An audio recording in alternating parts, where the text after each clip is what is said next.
அதை நடத்தி வைப்பதற்காக மற்றவர்கள் நாவரசி பிரவீனா சேகர் அவர்களை வழி நடத்தி தருமாறு அன்புடன் கேட்டுக்கொள்கிறேன். இதுவரை அமைதியாக எங்கள் இசை நிகழ்ச்சியை கண்டுகளித்த உங்கள் அனைவருக்கும் நன்றி. அதே எனர்ஜியோட மத்தியானமும் எங்கள் நிகழ்ச்சி இருக்குது, 2லேருந்து 4 வரையும். கண்டிப்பாக அனைவரும் கண்டுகளித்து இதே மாதிரி ஆர்வம் கேட்டுக்கொள்கிறோம். இன்னும் பல அற்புதமான பாடல்களை எல்லாம் வழங்கியிருக்கிறோம். மதியம் உங்கள் அனைவரையும் மீண்டும் சந்திக்கிறேன். அதுவரை நன்றி, வணக்கம். அனைவருக்கும் வணக்கம். காவியத்தாயின் இளைய மகள், காதல் பெண்களின் பொருள் தலைவர், படைத்தலினால் நான் இறைவன் என்று பாடிய கவியரசர் கண்ணதாசன் அவர்களின் பிறந்தநாள் விழாவையொட்டி இங்கே வந்திருக்கும் அனைவரையும் வருக வருக என்று வரவேற்கின்றோம். நிகழ்ச்சி அடுத்ததாக தற்போது மீனாட்சி நாராயணன் நிறைவு சொற்பொழிவு நிகழ்வு தொடங்க உள்ளது. நிகழ்வை தலைமையேற்று நடத்தி தருவதற்காக திரு சேதுராமன் சாத்தப்பன் அவர்களை மேடைக்கு அன்புடன் அழைக்கின்றோம். செக்ரட்டரி செயலாளர் அவர்களையும் அன்புடன் அழைக்கிறோம்.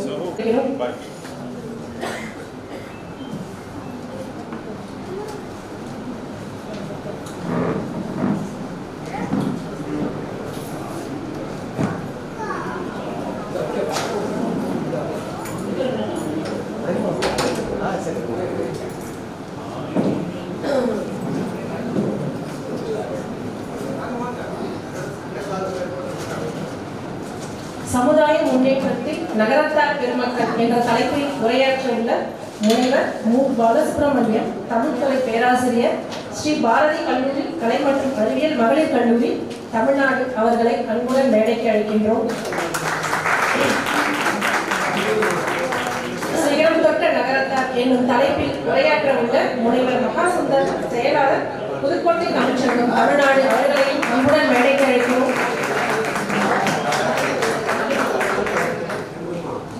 நிகழ்வில் அறிமுக உரை ஆற்ற உள்ள மன்றத்தின் புரவலர் கவிஞர் அரியக்குடி மெய்யப்பன் அவர்களை மேடைக்கு அழைக்கிறோம்.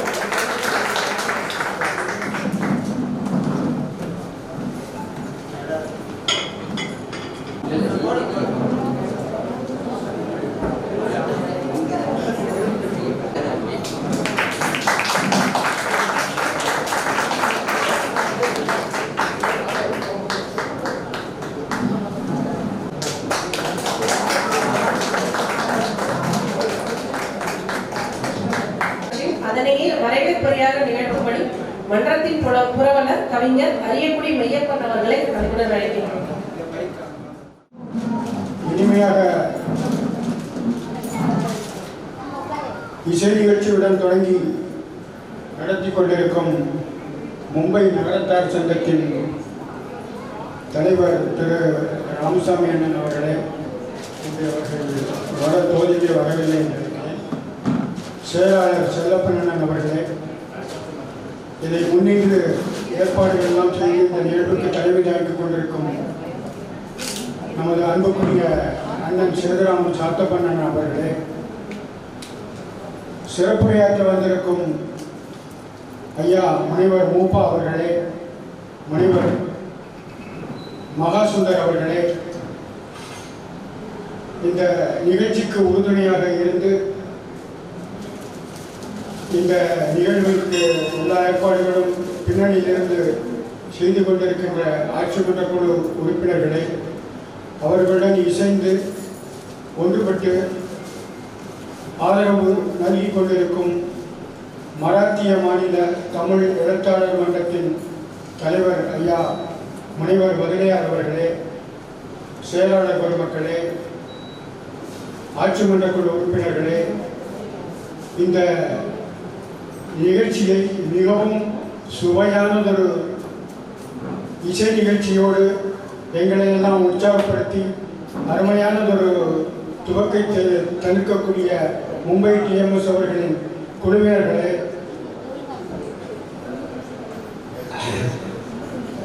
திருமதி ராணி சித்ரா அவர்களே, நன்றி நவிழவிருக்கும் பிரவீனா சிவர் அவர்களே மற்றும் அனைவருக்கும் எல்லோருக்கும் எனது நன்றியும் வணக்கமும்.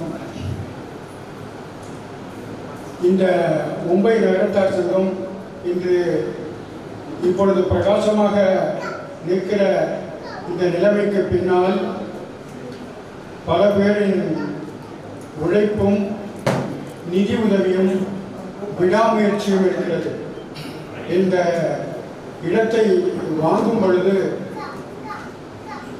மிக நடுத்தரமான வர்க்கத்தினரின் சிறு சிறு உதவிகளோடு குருவி போல சிறிதாக பணம் சேர்த்து இந்த இடத்தை வாங்கினோம்.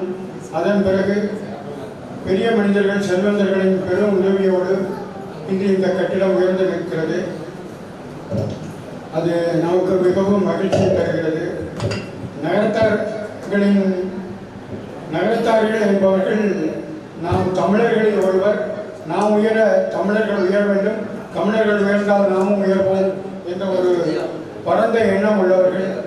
எங்கெல்லாம் அவர்கள் நகரத்தார் பெருமக்கள் பொதுப்பணி செய்கிறார்களோ அங்கு தமிழர்கள் அனைவருக்குமே உதவிகரமாக இருக்கும்படியாக பார்த்து கொள்வார்கள். தங்களுடைய பொதுப்பணியிலே, ஈட்டலிலே, சம்பாத்தியத்திலே ஒரு பகுதியை இவ்வாறு பொதுப்பணிக்கென்று ஒதுக்கக்கூடிய வழக்கம் உள்ளவர்கள். வட இந்தியாவிலே நாசிக், பஞ்சவடி, திரிவேணி சங்கமம் என்று அழைக்கப்படுகிற அலகாபாத், காசி, அயோத்தியா போன்ற எல்லா இடங்களிலும் நகர விடுதிகள் கட்டி ஆன்மீக தலங்களிலே தமிழர்கள் அனைவரும் எளிதாக செய்து தங்கி வருவதற்கும், சுவாமி சேவை செய்து வருவதற்கும், தங்குவதற்கும், உணவு முதற்கொண்டு நமது தமிழ்நாட்டு முறைப்படியான உணவு எளிமையாக கிடைக்கக்கூடிய வகையிலே செய்து எல்லோருக்கும் பணி செய்து வருகிறார்கள். அதுபோல கல்வி பணிகளிலும் மிகவும் பணி செய்து வருகிறார்கள், தொண்டாற்றி வருகிறார்கள் என்பதை நாம் அறிவோம். வள்ளல் அழகப்பர் காரைக்குடியிலே அழகப்பர் கல்லூரி ஆரம்பித்த பொழுது ராமநாதபுரம் மாவட்டம் முழுவதும், இன்று அது 3 மாவட்டங்களாக பிரிக்கப்பட்டிருக்கிறது. ராமநாதபுரம், சிவகங்கை, புதுக்கோட்டை என்று இந்த 3 மாவட்டங்களிலும் உள்ளடக்கிய அந்த ராமநாதபுரம் மாவட்டத்திலேயே ஒரு கல்லூரி கூட கிடையாது. அப்பொழுது அனைவருக்குமாக சேர்த்து வள்ளல் அழகப்பர் அந்த கல்லூரியை கட்டினார். கல்லூரி கட்டும் பொழுது, பொதுப்பணி செய்யும் பொழுது நகரத்தார் பெருமக்கள் தமக்கென்று ஒரு இடத்தை அவர்கள் ஒதுக்கிக் கொள்வதில்லை, எல்லோருக்குமாகவே செய்து வருகிறார்கள். ஆண் பிள்ளை இல்லாதவர்களுக்கு பிள்ளை கூட்டிக் கொள்ளும் ஒரு வழக்கம். பிள்ளை கூட்டுதல் என்றால் அடாப்ஷன், தத்து எடுத்துக் கொள்ளுதல் என்ற ஒரு வழக்கம் எல்லோரிடமும் உண்டு, நகரத்தார் மக்களிடமும் உண்டு. அதை பிள்ளை கூட்டுதல் என்று சொல்லுவார்கள். அப்பொழுது வள்ளல் அழகப்பருக்கு ஆண் பிள்ளை இல்லாததால் பிள்ளை கூட்ட வேண்டும் என்று அவருக்கு சொன்னபோது, உங்களுக்கெல்லாம் ஒவ்வொரு குடும்பத்தினருக்கும் 2 பிள்ளை 4 பிள்ளை, ஆனால் எனக்கு 3000 பிள்ளை என்று அனைத்து மாணவர்களையும் தனது பிள்ளைகளாக கருதிய வள்ளல் அழகப்பர் பிறந்த சமுதாயம். அதுபோல இந்த கட்டிடத்தையும் கட்டி இங்கு சுற்றி உள்ளவர்கள் தமிழர்கள் என்ற மற்ற எல்லோரையும் அணைத்து செல்லக்கூடிய ஒரு இந்த இயல்பு, இந்த ஒரு நல்ல பண்பு, நகரத்தார்களின் பண்பு இன்றைய நிகழ்ச்சியின் மூலம் வெளிப்பட்டுக் கொண்டிருக்கிறது. இதற்கு ஒத்துழைப்பாக இருக்கக்கூடிய மராத்திய மாநில எழுத்தாளர் மன்றத்திற்கும் எனது நன்றியையும் பாராட்டுதலையும் தெரிவித்துக் கொள்கிறேன். சிறிதாக தொகை வசூலித்து எப்படி இந்த இடத்தை வாங்குவோம் என்று திட்டமிட்ட பொழுது, அப்பொழுது தலைவராக இருந்த முத்துக்கருப்பண்ணன் அவர்கள், யாராவது ஒருவர் 1 லட்சம் ரூபாய் வழங்கினால் அவர்கள் பேரில் ஆண்டுதோறும் நாம் ஒரு கூட்டத்தை, இலக்கிய கூட்டத்தை நடத்துவோம் என்று சொன்னார்கள். அதற்காக என் பெற்றோர் பெயரிலே இந்த தொகையை வழங்க நான் முன்வந்தேன். அது இன்று தூரம் வளர்ந்திருக்கிறது என்றால் அது அனைவருடைய ஒத்துழைப்பாக தான். இதுவரை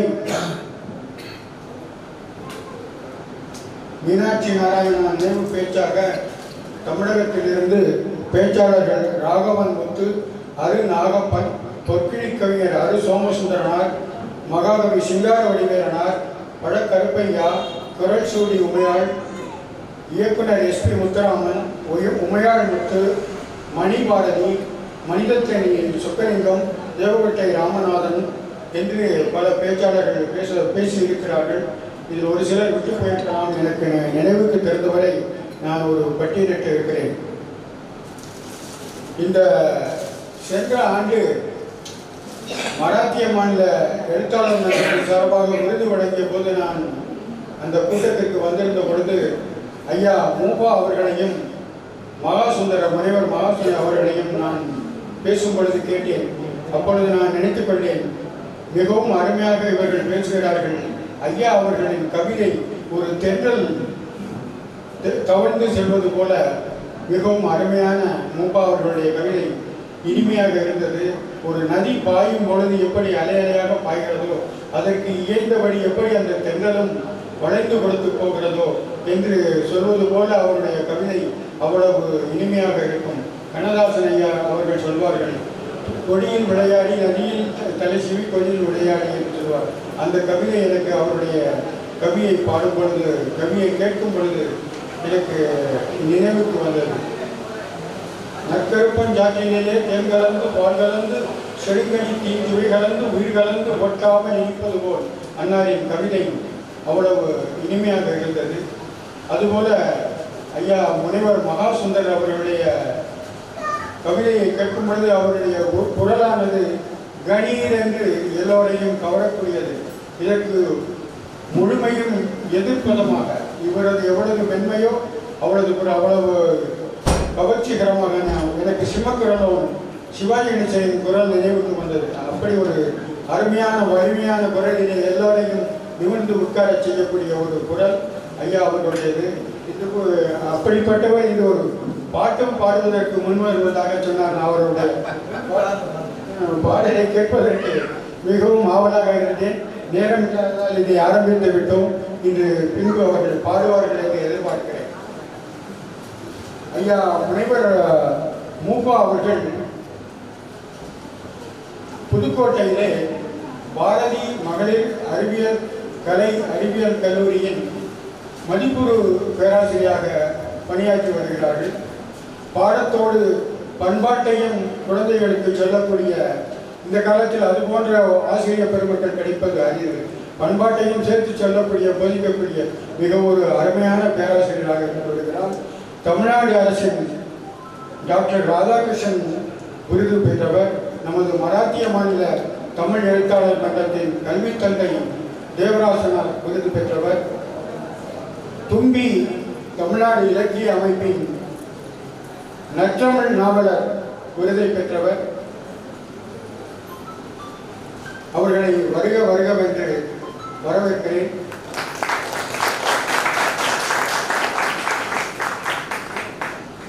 ஐயா அவர்கள் மகாசுந்தர், முனைவர், கவிஞர், எழுத்தாளர், பட்டிமன்றம், கவியரங்கம், கருத்தரங்கம், சொற்பொழிவாளர், செயலாளர் புதுக்கோட்டை தமிழ்ச்சங்கம், மேலும் செயலாளர் கண்ணதாசன் இலக்கிய பேரவை என்று பல்வேறு முகங்கள் கொண்டவர். தொலைக்காட்சிகளிலும் அவருடைய பட்டிமன்றங்களையும் பேச்சுக்களையும் நாம் கேட்டிருக்கிறோம். அவர் பட்டிமன்ற நடுவராகவும் பேச்சாளராகவும் மிகவும் பெயர் பெற்றவர். இருவருமே நாடறிந்த பேச்சாளர்கள். அந்த இருவரும் இன்று நம் முன்னே வந்து நம்மை சிறப்பிக்க உள்ளது. நாம் அவருடைய பேச்சையெல்லாம் கேட்பதற்கு மிக ஆவலாக இருக்கிறோம். இருவரையும் எழுத்தாளர் மன்றத்தின் சார்பாகவும் நகரத்தார் மன்றத்தின் சார்பாகவும் வருக வருகவென்று வாய்ப்புக்கு நன்றி விடைபெறுகிறேன். நன்றி, வணக்கம். அறக்கட்டளை ஏற்படுத்திய திரு மெய்யப்பன் அவர்கள் குடும்பத்தினருக்கு மூப்பா அவர்கள் கொண்டாடை கொடுத்து கௌரவிப்பார்கள்.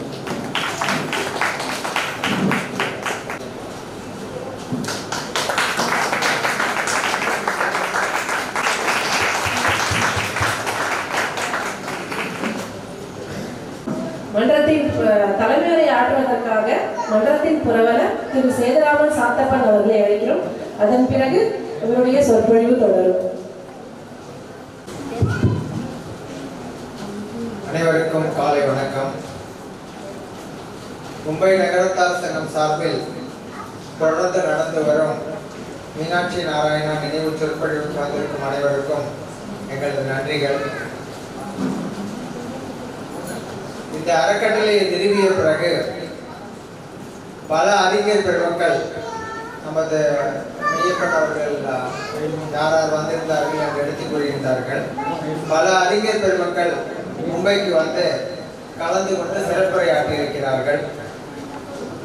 இந்த அறக்கட்டளை நிறுவிய சுங்கத்துறை ஓய்வு உயர் அதிகாரியான திரு மெய்யப்பன் அவர்கள் குடும்பத்தினருக்கு எங்களது நன்றிகள்.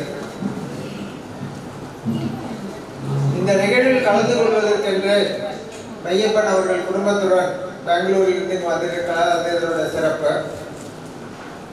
தற்போது சிறப்பு விருந்தினர்களாக வருகை தந்திருக்கும் தமிழகத்தின், அதுவும் நமது புதுக்கோட்டையின் இரு பெரும் ஆளுமைகள் திரு மூப்பா. நான் அவர்களை மூப்பா என்றுதான் அழைப்பேன். எல்லாரும் பாலசுப்ரமணியன் நினைச்சா கூட நான் மூப்பா அப்படின்னு தான் கூப்பிடுவேன். ஏன்னா எனக்கு ஒரு மூப்பான்னு ஒரு வாத்தியார் இருந்தார். நான் அவரும் தமிழ் ஆசிரியர் தான். சிதம்பரம் ஐயாவுக்கு மூப்பாக இல்லை, பட் எனக்கு மூப்பா என்று ஒரு ஆசிரியர் இருந்தார். அவர் வந்து சிதம்பரம் ராமசாமி செட்டியார் பள்ளியில் நான் படிக்கும் போது எனக்கு நன்றாக தமிழ் கற்பித்துக் கொடுத்தார். திரு மூப்பா அவர்களும் மகாசுந்தர் அவர்களும் இங்கு வந்திருக்கிறார்கள். அவருக்கு எங்களது வணக்கங்கள், நன்றிகள். மூப்பா அவர்களை பற்றியும் மகாசுந்தர் அவர்களை பற்றியும் நான் அதிகம் கூற வேண்டியதில்லை. மூப்பா அவர்களை பற்றி கூற வேண்டும் என்றால் 30 ஆண்டுகள் தமிழாசிரியராக பணியாற்றியவர்கள். அதன் பிறகு கல்லூரியில் 17-18 ஆண்டுகளாக தமிழ்துறை பேராசிரியராக இருந்து வருகிறார்கள். ஆயிரக்கணக்கான மேடைகள் கண்டவர். மரபு கவிஞர், மரபு கவிதையில் மிகச்சிறப்பான கவிஞர். புது கவிதையில் எப்படி மீரா பிரபலமோ சிவகங்கை மாவட்டத்தில், அதுபோல புதுக்கோட்டை மாவட்டத்தில் மரபு கவிதையில் மூப்பா அவர்கள் மிகவும் பிரபலம். ரொம்ப ஒரு முக்கியமான விஷயம் என்னன்னா, மூப்பா வந்து, அதாவது நம்ம மகாசுந்தர் சொல்றாங்க வந்து நான் மூப்பாவோட சிஷ்யர் அப்படின்னு சொல்லிக்கிறதுல அவங்க ரொம்ப பெருமை அடைகிறாங்க. அதனால வந்து அவங்க 2 பேரும் சேர்ந்து ஒரு 15 நாடகங்கள் வரை நடித்திருக்கிறார்கள். அதுவும் வந்து அவங்க சில அந்த போட்டோஸ்லாம் பார்க்கும்போது ரொம்ப ஆச்சரியமா, திருவுருவாக பாரதியார் மாதிரி, அந்த மாதிரி திருவள்ளுவர் மாதிரி, அந்த மாதிரி நிறைய வேஷங்கள் போட்டு ஒரு 15 நாடகங்கள் வரை நடித்திருக்கிறார்கள். நம்மளாம் என்ன பண்ணுவோம்னா, நம்மளுடைய குழந்தைகள், பேரன் பேத்திகள் வந்து தமிழில் பேசுவதை விட ஆங்கிலத்தில் பேசுவதை அதிகம் விரும்புவோம். ஆனால் மூப்பா அவர்களுக்கு 2 பெண் குழந்தைகள், இருவருக்கும் தமிழார்வம் மிகவும் அதிகம். மாநில அளவில் தமிழக அரசு பரிசுகளை பெற்றிருக்கிறார்கள் என்பது குறிப்பிடத்தக்கது. மகாசுந்தர் அவர்கள் புதுக்கோட்டை தமிழ்ச்சங்கத்தின் செயலாளர், தமிழ் ஆசிரியர். 36 வருடங்கள் பணி செய்து கொண்டிருக்கிறார்கள். பல விருதுகள் பெற்றிருக்கிறார்கள். முத்தமிழ் சுடர், தமிழ் கடல், கண்ணதாசன் விருது போன்ற விருதுகளை பெற்றிருக்கிறார்கள். பட்டிமன்றம் கவியரங்கங்களில் அடிக்கடி நீங்கள் அவரை பார்த்திருக்கலாம். தொலைக்காட்சியில் மற்ற எல்லாரும் அவரை பார்த்திருக்கலாம். அதாவது பட்டிமன்றத்திற்கு குறிப்பிட்டு சொல்ல வேண்டும், நம்ம டாக்டர் ஞானசம்பந்தம் மதுரையில் இருக்காங்க. அப்புறம் மரபின் முந்தர் வித்யா கோவையில் இருக்கவங்க. அப்புறம் இசைக்கவி ரமணன், அவங்க குழுவில் வந்து நிறைய நிகழ்ச்சிகளை பங்கு பெற்றுட்டு வராங்க. அப்புறம் பேராசிரியர் ராஜாராம் போன்ற ஒரு நிகழ்ச்சிகளை வந்து நிறைய பங்கு பெற்றுட்டு வராங்க. அவங்க வந்து மும்பைக்கு வருவது சிறப்பு. அந்த சிறப்பை வந்து நம்மளுக்கு கொடுத்துருக்காங்க. அதனால வந்து இந்த நிகழ்ச்சி, அதுவும் மும்பை நகர்த்தார் சங்கத்திற்கு வந்து பேச ஒத்துக்கொண்டதற்கு எங்களுக்கு நன்றிகள் ஐயா. வணக்கம். ஒரே ஒன்று வந்து குறிப்பிட விரும்புகிறேன். இந்த நிகழ்ச்சி இவ்வளவு சிறப்பாக நடைபெற வந்து மும்பை நகர்த்தார் சங்கத்தில் நிறைய பேர் ஹெல்ப் பண்ணியிருக்காங்க. குறிப்பா வந்து டிசிஎஸ் பழனியப்பன், அப்புறம் சுவாமி சிதம்பரம், ராமசாமி, அவங்க எல்லாம் வந்து அதிகமா பாடுபட்டிருக்காங்க. அவங்களுக்கு எங்களுக்கு சிறப்பாக. இப்போ வந்து மேடை உங்கள் வசம் ஐயா.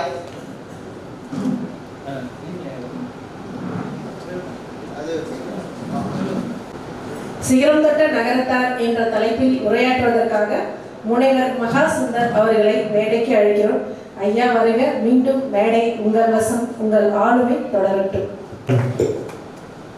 Hello hello.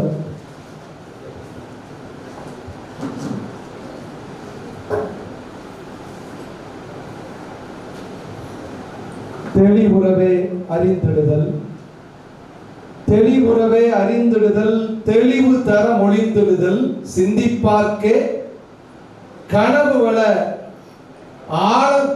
வர ஆனந்த கனவு பல காட்டல், கண்ணீர் துளி வர உள்ளுருக்குதல்,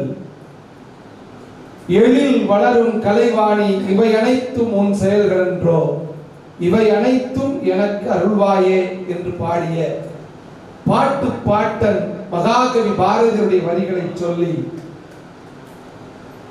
அற்புதமான மழை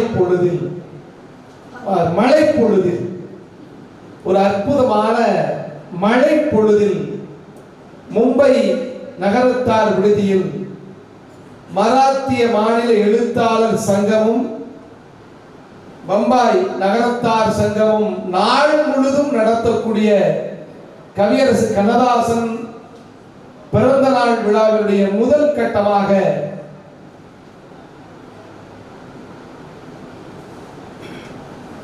மீனாட்சி நாராயணா நினைவு சொற்பொழிவினுடைய இந்த அரங்கத்தின் நிகழ்வு தலைவராக இருந்து வங்கித்துறையில் மிகச்சிறந்த பணியை ஆற்றி, வங்கினாலே ஒரு பாதுகாப்பு பெட்டகம் இருக்கும்.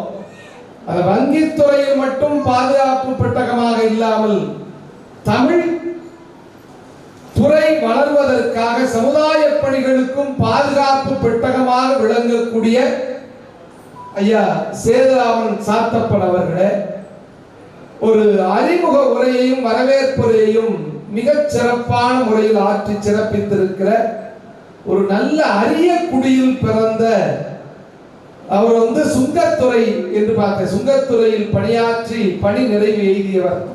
சுங்கத்துறையில் பணியாற்றி தமிழ் தங்கத்துறையில் பணியாற்றி கொண்டிருக்கிற கவிஞராகவும் விழுந்து கொண்டிருக்கிற ஐயா அரியக்குடி மையப்பன் அவர்களே, வெளியில மழை பெய்யுது, அதற்கு முன்பாக இசை மழையில் நம்ம எல்லாம் நனைத்த சொல்லுவாங்க, music is a language of angels என்று சொல்வார்கள். எத்தனையோ இன்பம் நாட்டினிலே உண்டு, அத்தனைக்கும் பேரின்பம் பாட்டினிலே உண்டு என்று பட்டுக்கோட்டை சொல்வார். பாட்டை விட ஆச்சரியம் பாரின் இசை இல்லையடா என்று பாரதி பாடுவார். அப்படி இசை மழையில் நம்ம எல்லாம் நினைத்திருக்கிற கலைப்பிரிவனுடைய ஆற்றல் மிக்க உறுப்பினர் ஐயா ராஜன் அவர்களே, நரசிம்மன் அவர்களே, அன்பு சகோதரி இசை பேரரசி ராணி சித்ரா அவர்களே, இந்த அற்புதமான நிகழ்வில் முன் அமர்ந்து மிகச் சிறப்பாக இந்த நிகழ்வை திட்டமிட்டுக் கொண்டிருக்கிற மராத்திய மாநில எழுத்தாளர் சங்கத்தினுடைய தலைவர், மிக அருமையான, நான் முன்னாடியே சொன்ன போது கரும்பை போல இனிக்கக்கூடிய அருமையான மனிதர் ஐயா பாவரசு மதுரை பிரதாபன் ஐயா அவர்களே, அன்பு சகோதரி எங்களை எல்லாம் புன்முறுவலோடு அழைத்து சிறப்பித்திருக்கிற அன்பு சகோதரி பிரவீனா சேகர் அவர்களே, மேடையில் அமர்ந்து அணி செய்து கொண்டிருக்கிற அறிவளத்தை சார்ந்த என்னுடைய பேச்ச ஒரு 10 நாள் கேட்டு பார்த்தேன் செல்லப்படையா அவர்களே, மேடையில் அமர்ந்திருக்கிற வழக்கறிஞர் கணேசன் அவர்களே, ஞாயிற்றுக்கிழமையில் பல்வேறு பணிகளையும் தியாகம் செய்துவிட்டு வந்திருக்கிற எங்க ஊர் கவிஞர் கந்தர்வன் சொல்வார், நாளும் கோளும் நலிந்தோர்க்கில்லை, ஞாயிற்றுக்கிழமையும் பெண்களுக்கில்லை என்று ஞாயிற்றுக்கிழமையும் நல்ல தமிழை கேட்பதற்காக இங்கே வந்திருக்கிற தாய்மார்களே, ஆண்டோர்களே, நகரத்தார் பெருமக்களே, உங்கள் அனைவருக்கும் என்னுடைய அன்பான வணக்கம். நகரத்தார் விடுதியில நகரத்தார் நிறுவிய அறக்கட்டளையில சிகரம் தொட்ட நகரத்தார் என்கிற தலைப்பில் என்னை பேச பணித்திருக்கிறார்கள். நகரத்தார் பெருமையை உங்கள்கிட்ட நான் சொல்றதுங்கிறது தாய்மாமன்ட்ட குலங்கோத்திர சொல்ற மாதிரி எனக்கு தெரியும். ஆனால் மற்ற சமுதாயத்திற்கும் இந்த சமுதாயத்திற்கும் என்ன வேறுபாடு? உழைப்பினாலே உயர்ந்த சமுதாயங்கள் எத்தனையோ இருக்கிறது. வணிகத்தில் உச்ச நிலைக்கு சிகரத்திற்கு தொட்ட சமுதாயங்கள் எத்தனையோ இருக்கிறது. மற்ற சமுதாயத்திற்கும் நகரத்தார் சமுதாயத்திற்கும் உள்ள வேறுபாடு என்ன? மற்ற எல்லா சமுதாயமும் நகரத்தார் சமுதாயத்தை போற்றி கொண்டாடுவதன் காரணம் என்ன? இங்கதான் வேறுபடுறாங்க. உழைக்கிற, வணிகத்தில் உயர்ந்திருக்கிற, பொருளாதாரத்தில் உச்ச நிலை அடைந்திருக்கிற சமுதாயங்களுக்கு மத்தியில் உயர்வு என்பது தான் உயர்ந்தால் மட்டும் போதாது, தன்னால் இயன்றவரை இந்த சமுதாயத்தையும் உயர்த்த வேண்டும். நம்முடைய மூச்சு காற்றாக இருக்கக்கூடிய தமிழையும் ஆன்மீகத்தையும் உயர்த்த வேண்டும் என்று தான் உயர்வதோடு இல்லாமல் இந்த சமூகத்தையும் உயர்த்தக்கூடிய பெருமக்கள் நகரத்தார் பெருமக்கள். நல்லா கை தட்டாங்க. ஆனா முதல்ல பிறந்தவுடன் கேட்பது தாலாட்டு, கடைசியில நீராட்டு, இடையில் ஒரு மனிதன் பெற வேண்டியது பாராட்டு. இப்ப எங்களுக்கு தேவை உங்க கைதட்டு. சிகரம் தொடுதல், சிகரம் என்றால் மலை உச்சிக்கு செல்லுதல் அப்படின்னு பொருள் கிடையாது. சிகரங்கள் என்பது உச்சியில் இல்லை. ஒரு கவிஞன் சொன்னார், சிகரம் என்பது உச்சியில் இல்லை, அது உள்ளத்தில் இருக்கிறது. எத்தனையோ சமுதாயங்கள் இருக்கிறது.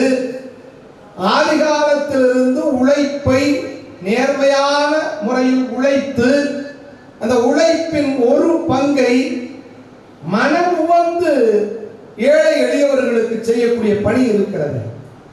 ஒரு ரோட்டரி மீட்டிங்ல பேசும்போது ஒரு அருமையா ஒரு சொன்னார், ஆங்கிலத்தில் எனக்கு ரொம்ப பிடித்த வார்த்தை தெரியுமா, கிவிங் எக்ஸலன்ஸ்.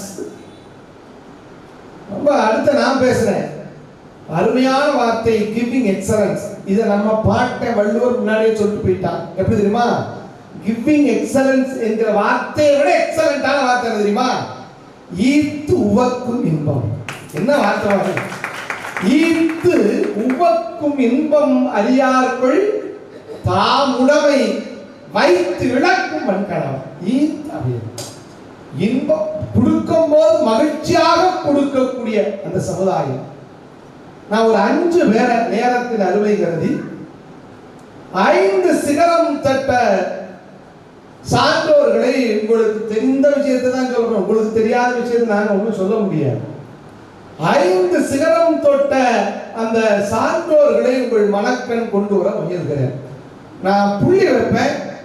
என்னுடைய ஆசிரியர் என்னை கரம் பிடித்து இலக்கிய மேடைகளுக்கு அழைத்து வந்து நான் பறக்கிற அந்த அழகை பார்த்து உண்மையிலேயே பெருமைப்படுகிற என் ஆசான் மூப்பா அவர்கள் நான் வைத்த புள்ளியில் கோலம் போடும். அதனால்தான் நான் முன்னாடி பேசுறேன். சிகரம் என்பது உயரத்தில் இல்லை, உள்ளத்தில் இருக்கிறது. எனக்கு ஒரு காட்சி இப்ப நினைவு வருது. ரஷ்யாவுக்கும் உக்ரைனுக்கும் ஒரு மிகப்பெரிய போர் நடந்து இடிபாடுகளுக்கு இடையில் ஒரு குழந்தையை மீட்டெடுக்கிறார்கள்.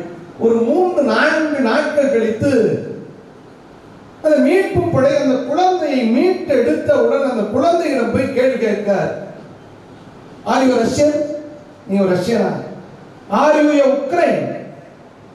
R you Christian or Muslim? அந்த குழந்தையிடம் வந்து எந்த பதிலும் வரல. 2 நிமிடம் கழித்து அந்த குழந்தை சொல்லிச்சார், ஐ ஆம் என்ன சொல்ல போகுது அந்த குழந்தை எதிர்பார்த்தாங்க. அந்த குழந்தை சொன்னது, ஐ ஆம் ஹங்கரின்னு சொல்லிச்சு. நான் பசியோடு இருக்கிறேன். நான் கிறிஸ்டியனா, முஸ்லிமா, நான் ரஷ்யனா, உக்ரைனா, அது முக்கியம், நான் பசியோடு இருக்கிறேன் என்று சொன்னது. ஏன் நம்முடைய தமிழன் பசி தீன்னு சொன்னார்? ஏன் அதற்கு உணவிட வேண்டும்? வள்ளலார் சொன்னாரே, வள்ளலார் ஒரு அடுப்பை எரிய வைத்தார், அந்த அடுப்பு இன்னும் அணையாமல் எரிகிறது. அந்த வள்ளலார் அந்த அடுப்பு கீழே எழுதி வச்சிருப்பாங்களா, இந்த உலகத்தில் தர்மம் இருக்கிற வரை இந்த அடுப்பு எரியும், இந்த அடுப்பு எரிகிற வரை இந்த உலகத்தில் தர்மம் நிலைத்து நிற்கும். அப்படி பசிப்பிணியை போக்கிய உத்தமர்கள் கொடுப்பதை இடதுகை தெரியாமல் கொடுத்த புராணத்துல நம்ம படிச்சிருக்கோம். யார் படிச்சிருக்கோம்? கர்ணன். அதனாலதான் கர்ணன் போய் நீ செய்த புண்ணியத்தை எல்லாம் எனக்கு யாசகம் கூடு என்று கேட்ட போது எல்லாம் வல்ல பரம்பொருளின் கை கீழே இருந்தது, கொடுத்த கர்ணனின் கை மேலே இருந்தது என்று படித்திருக்கிறோம். அப்படி கொடுத்தவர்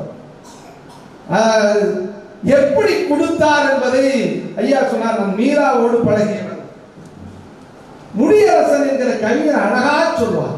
வள்ளல் அழகப்பரை பத்தி நான் சொல்லும் போது, கோடி கொடுத்த கொடைஞன் குடியிருந்த வீடும் கொடுத்த விழுத்தெய்வம் என்று சொல்வார்கள். எப்படி கொடுத்தாரா? அள்ளி அள்ளி வழங்குதற்கு கையை ஈந்தான். சிவகங்கையில வீடு கவியரசன் முடியரசன் பாட்டு வள்ளல் அழகப்ப செட்டியார் சொல்லும் போது அள்ளி அள்ளி வழங்குதற்கு கையை ஈந்தான், அழகாக பேசுதற்கு வாயை ஈந்தான், உள்ளவனும் ஒரு பொருளை உரத்துக்கின்றான், உடம்பினையும் கொடுநோய்க்கே ஈந்தான். கடைசி காலத்தில் கஷ்டப்பட்டார். உடப்பினையும் கொடுநோய்க்கே ஈந்தான் அந்தோ வெள்ளமன மறுநிதியம் வாழும் வீடு வினை பின்னருள்ள தர்மங்கள் யாவும் பெயர் விளங்கி ஒளிர் நிறுத்தல். அன்னையாவினும் புண்ணியம், ஒரு புண்ணியம் இல்ல, அன்னையாவினும் புண்ணியம் கோடி ஆங்கோர் ஏழைக்கு எடுத்தறிவித்தல் என்று சொன்னாங்க. அப்படி கல்விக்காக கொடுத்த வள்ளல் என்று சொன்னால் முதலில் நாம் நினைவுக்கு வருவது வள்ளல் அழகப்ப செட்டியார். ஒரு காட்சி நினைவுக்கு வருதுங்க. எப்படி ஒரு கொடுத்தார். எங்க ஊர் புதுக்கோட்டையில ஆறாங்கல் அப்படின்னு நமனசமுத்திரம் ஒரு இடத்துல ரயில்வே கேட் இன்னும் இருக்கு. இந்த ரயில்வே கேட்ல கேட்டு போட்டிருக்கு, கார் நிக்குது. கார் நின்ன உடனே ஒரு வயதான அம்மா கார் நின்ன உடனே அப்படியே எடுத்துட்டு வருது. ஐயா, வெள்ளரி பிஞ்சு விற்கிறேன் ஐயா. நீ பாத்தீங்கன்னா வெள்ளரி பிஞ்சுகளை விற்பாங்க. குழந்தைகள் வெள்ளரி பிஞ்சுகளை விற்கக்கூடிய காட்சியை இன்றைக்கும் காணலாம். ஒரு கவிஞன் சொன்னா இது அப்படியே காட்சி பிடிச்சு, குழந்தைகள் வெள்ளரி பிஞ்சை விற்கிறத ஒரு கவிஞன் சொன்னா வெள்ளரி பிஞ்சுகள் விற்கின்றன. திரும்பி சொல்ற, வெள்ளரி பிஞ்சுகள் விற்கின்றன. அப்படி ஒரு வயதான பாட்டி அது காருக்கு பக்கத்துல போனோம்னா கார் கண்ணாடி இறக்கப்பட்டது. உள்ள வள்ளல் அழகப்பர் அமர்ந்திருக்கிறார். ஐயா, காலையிலிருந்து விற்பனையா ஆகலையா, ஒரு காலனா கொடுங்கய்யா, வெள்ளரி பிஞ்சு வாங்கிக்கோங்கயா. என்ன பண்ணாரு அழகப்பர், ஒரு 100 ரூபாய் அன்னைக்கு அங்க 50-60 வருடத்துக்கு முன்னாடி 100 ரூபாங்கிறது 1000 ரூபாய்க்கு மேல, என்ன படம் 5000 ரூபாய்க்கு மேல 100 ரூபாய் எடுத்து வச்சுக்கமான்னு. சில்லறை இல்லையா என்கிட்ட, பரவாயில்ல வச்சுக்கமா அப்படின்னு அந்த அம்மா என்ன பண்ணுச்சு, கேட் அப்படியே போட்டிருக்கு. அந்த அம்மா கூப்பிட்டு அந்த பக்கத்துல விளையாடிட்டு இருந்த பசங்களை எல்லாம் கூப்பிட்டு, வாப்பா வா, அந்த மிச்சம் உள்ள வெள்ளரிக்காய் எல்லாம் அப்படி கொடுத்துக்கிட்டே இருந்துச்சு. அழகப்பர் பார்த்து, ஏமா நீ கஷ்டப்படுற, நீ இந்த 100 ரூபாய் எடுத்துட்டு போயிருக்கலாம்ல, ஏமா எல்லா குழந்தைகளையும் கூப்பிட்டு நீ கொடுத்த அப்படின்னு கேட்கும்போது, என்னன்னு தெரியலையா, உங்க கைப்பட்ட 100 ரூபாய் என் கைக்கு வந்தவன எனக்கு எல்லாருக்கும் கொடுக்க வேண்டும் என்று தோற்றியது.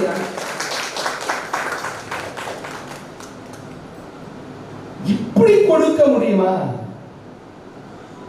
சென்னை பல்கலைக்கழகத்தினுடைய துணைவேந்தர் இந்தியா விடுதலை பெற்ற பிறகு கல்வியில முன்னேறவில்லை. சென்னை பல்கலைக்கழகத்தினுடைய துணைவேந்தர் லட்சுமண முதலியார் ஒரு அறிவிப்பை செய்கிறார். அந்த கூட்டத்தில் வள்ளல் அழகப்பர் அமர்ந்திருக்கிறார். கல்விக்காக நிதி கொடுக்க வேண்டும், இந்த நாடு முன்னேற வேண்டும் என்று சொன்னால் ஆங்கிலேயர்களிடம் விடைபெற்று விட்டோம், கல்வி வளர்ச்சி அடைந்தால்தான் நாட்டினுடைய வளர்ச்சி உறுதிப்படும், நீங்கள் நிதி கொடுக்க வேண்டும் என்று சொல்லி முடித்தவுடன் வள்ளல் அழகப்பர் அந்த காலத்தில் 1 லட்சம் ரூபாய் கொண்டு கொடுத்து இதை கல்விக்காக வைத்துக் கொள்ளுங்கள் என்று சொன்ன வள்ளல் அழகப்பர் செட்டியார். என்ன அருமையான செய்தி பாருங்க. இன்னும் நேரு அவர்கள் அறிவித்தார், மின்வேதியியல் ஒரு நிறுவனத்தை நான் கொண்டு வர இருக்கிறேன், 15 லட்சம் ரூபாய் பணமும் ஒரு 450 ஏக்கர் நிலமும் யார் வச்சிருக்கீங்களோ உடனே ஆரம்பிச்சுவேன்னு அறிவிப்பு வெளியிடுகிறார் அன்றைய பிரதமராக இருக்கக்கூடிய நேரு. கேள்விப்பட்ட அழகப்பர் நைட்டே கிளம்பிடுறார். கிளம்பி 11:30 மணிக்கு நேரு வீடு தட்டப்படுகிறது. தட்டவங்க நேரு யாரு கேட்கிறாரு, யாரோ ஒருத்தர் பத்திரமெல்லாம் கொண்டு வந்துட்டு ஒரு பெரிய பைய கொண்டு வந்திருக்காரு.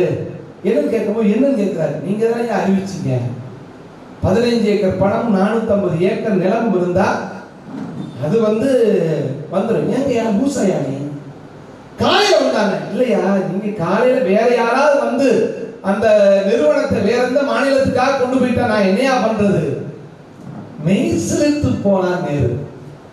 அப்படியே அந்த 450 ஏக்கர் நிலத்துக்கான பத்திரத்தையும் 15 லட்சம் ரூபாய் பணத்தையும் கொடுத்தவுடனே நேரு மகிழ்ந்தார். அப்படி காரைக்குடியில் உருவானதுதான் மின் வேதியியல் ஆய்வு நிறுவனமாக இருக்கக்கூடிய சிக்கலி நிறுவனத்தை ஏற்படுத்தினார். அன்னைக்கு 9 கல்லூரிகள் தான் இருந்துச்சு, 9 கல்லூரிகள். அதுல 3 கல்லூரிகளுக்கு அண்ணாமலை பல்கலைக்கழகத்துல அந்த கல்லூரிக்கும் உதவி செய்தவர் யாருன்னு சொன்னால் வள்ளல் அழகப்பர் செட்டியார். எவ்வளவு பெரிய விஷயம் பாருங்க. வணிகத்திலே கொடி கட்டி பறந்தார். ஜூபிட்டர் என்கிற ஏர்வேஸ் நடத்தின ஒரு விபத்துக்குள்ளானது. இந்தியா பாகிஸ்தான் போரின் போது வணிகத்திற்காக லாபத்திற்காக ஏற்படுத்தக்கூடிய ஒரு நிறுவனம் ஒரு சின்ன சவாலை சந்திக்கிறது. நம்மளால என்ன பண்ணுவோம்? சரி, நஷ்டமா போயிடுச்சு, விடவே இல்லை. இந்தியா பாகிஸ்தான் போரின் போது ராணுவ வீரர்களுக்கு பயன்படுத்துவதற்காக தன்னுடைய விமானங்களை கொடுத்த ஒரே மனிதர் வள்ளல் அழகப்ப. மும்பையில் நடந்ததா உங்களுக்கெல்லாம் தெரிஞ்ச விஷயமா இருந்தாலும் எனக்கு ரொம்ப செழிப்பான ரிட்ஸ், இப்ப என்ன பேர்ல இருக்கு எனக்கு தெரியாது, அதே பேர்ல ரிட்ஸ் என்கிற லாட்ஜ். சாதாரணமா எனக்கு தெரிஞ்சு சாத்தப்பனையாவுடைய எளிமையை நான் கத்துக்கணும், அரியக்குடி மெய்யப்பனையாவுடைய எளிமையை நான் கத்துக்கணுங்க. செல்லப்பனையாவுடைய எளிமைன்னா அப்படித்தாங்க. அப்படி ஒரு எளிமையாக ஒரு சட்டை, வெள்ளை கதர் சட்டை, அப்படி வேட்டி கட்டிட்டு கோட் சுட்டு போடுவார் வள்ளல் அழகப்ப. ரிட்ஸ் அப்படிங்கிறதுக்கு மேனேஜரை பார்த்து, ரூம் மேனேஜரை பார்த்து எனக்கு ரூம் வேணும்னோம்னா எப்பவுமே அப்படித்தானே ஆள் வந்து அப்படி சினிமாவில் கூட சொல்லியிருக்காங்கல்ல, சிறப்பா உள்ளவங்க பொய் சொல்ல மாட்டாங்க. இதுதான் உலகத்திலே மிகப்பெரிய பொய். அப்படிதானே? கருப்புல இருக்கு, சிவப்புல என்ன இருக்கு, மனசுல இருக்கு. இல்லையா ரூம் எல்லாம் இல்ல போயா, இன்னும் ஒரு எத்தனை ரூம் இருக்கு? மேனேஜர் கேட்டார், நீ இந்த ரூம் லாட்ஜ் வாடகைக்கா வந்து விலைக்கா வாங்க போற? ஒண்ணுமே சொல்லலையா. நேரா ஓனர் வீட்டுக்கு போனோம்னா அந்த ரிட்ஸ் கம்பெனி அந்த லாட்ஜினுடைய ஓனருக்கு வள்ளல் அழகப்ப தெரிஞ்சு, என்னையா நீங்க வந்திருக்கீங்க? இல்ல லாட்ஜ் என்ன வேலை? உடனே பேக் செக் எடுத்து கொடுத்து உடனே மேனேஜருக்கு ஃபோன் பண்ணா, அந்த பா நான் லாட்ஜை வித்துட்டேன், நீ சாவியெல்லாம் எடுத்துட்டு கணக்கு வழக்கெல்லாம் எடுத்துட்டு வா அப்படின்னு கூப்பிட்டு ஒரு மேனேஜர் வந்து பார்த்தோன்னு இங்க யார் உட்காந்துருக்காரு? எளிமையே வடிவான வள்ளல் அழகப்பர் உட்கார்ந்துருக்காரு. பார்த்தோன்னா பதவி பண்ணலாம். என்னை அவன் தான் அவனை போனான், கீழே விழுந்து ஐயா தெரியாம பண்ணேன், பரவாயில்லப்பா, உன்னுடைய சின்ன அகங்காரத்தினால எனக்கு எவ்வளவு செலவுப்பா, பரவாயில்ல. இப்பவும் சொல்றேன், உலகத்துல மன்னிப்பை விட மிக உயர்ந்த பண்பு எதுவுமே இல்லை. இந்த இளைஞர்களுக்கு நாம் கற்றுக் கொடுக்க வேண்டிய வரலாறு அதிகமா இருக்கு. இன்னைக்கு இளைஞர்களுக்கு நம்ம இளைஞர் முதல் எழுதுவார், அவசரமான உலகம், ஃபாஸ்ட் ஃபுட் உலகம், மன்னிப்பு என்னன்னு தெரியாது. என்ன நினைக்கிறாங்களா, வாயில மாத்திரை போட்டோன்னே வயிற்று வலி சரியாக வேண்டும் என்று நினைக்கக்கூடிய இளைஞர்களுக்கு நகரத்தார் வரலாற்றை நாம் கற்றுக் கொடுக்க வேண்டும். ஒரு மனிதன் எப்படி எல்லாம் வாழ்ந்தான், இந்த சமுதாயத்தை எப்படி சிந்தித்தான், இந்த சமுதாயத்திற்காக எப்படி உழைத்தான் என்கிற நகரத்தார் வரலாற்றை குழந்தைகளுக்கு சொல்லிக் கொடுக்கணும். குழந்தைகளுக்கு தெரியலையே. நீ வள்ளல் அழகப்பர் என்ன, எங்க ஊர்ல எல்லாம் நாங்க பட்டிமன்றம் பேச போவோம், கண்ணதாசன் யாரும் தெரியாது. இதுல கொடுமை என்னன்னா, வைரமுத்து யாருக்கு தெரியல. அவங்களுக்கு தெரிஞ்ச அனிருத்துக்கு பிறகுதான் உலகமே இருக்குன்னு நினைக்கிறான், அதுக்கு முன்னாடி உலகமே இல்லைன்னு நினைக்கிறான். இவங்க கொண்டு விடுது. நீங்க நகரத்தார் இந்த நினைவு சொற்பொழிவை கூட இளைஞரிடம் கொண்டு செல்ல வேண்டும் என்கிற அன்பான கோரிக்கையை வைக்கிறது. நமக்கெல்லாம் தெரியும், உங்களுக்கு தெரியாது, நான் என்ன பேச போறேன். அப்படி உன்னுடைய அகம்பாவத்தினால என்ன நடந்தது பார் என்று சொல்லி, நீயே மேனேஜரா இரு என்று மன்னித்து அவனுக்கே வழங்கிய அற்புதமான கொடை வள்ளல் அழகப்பன்.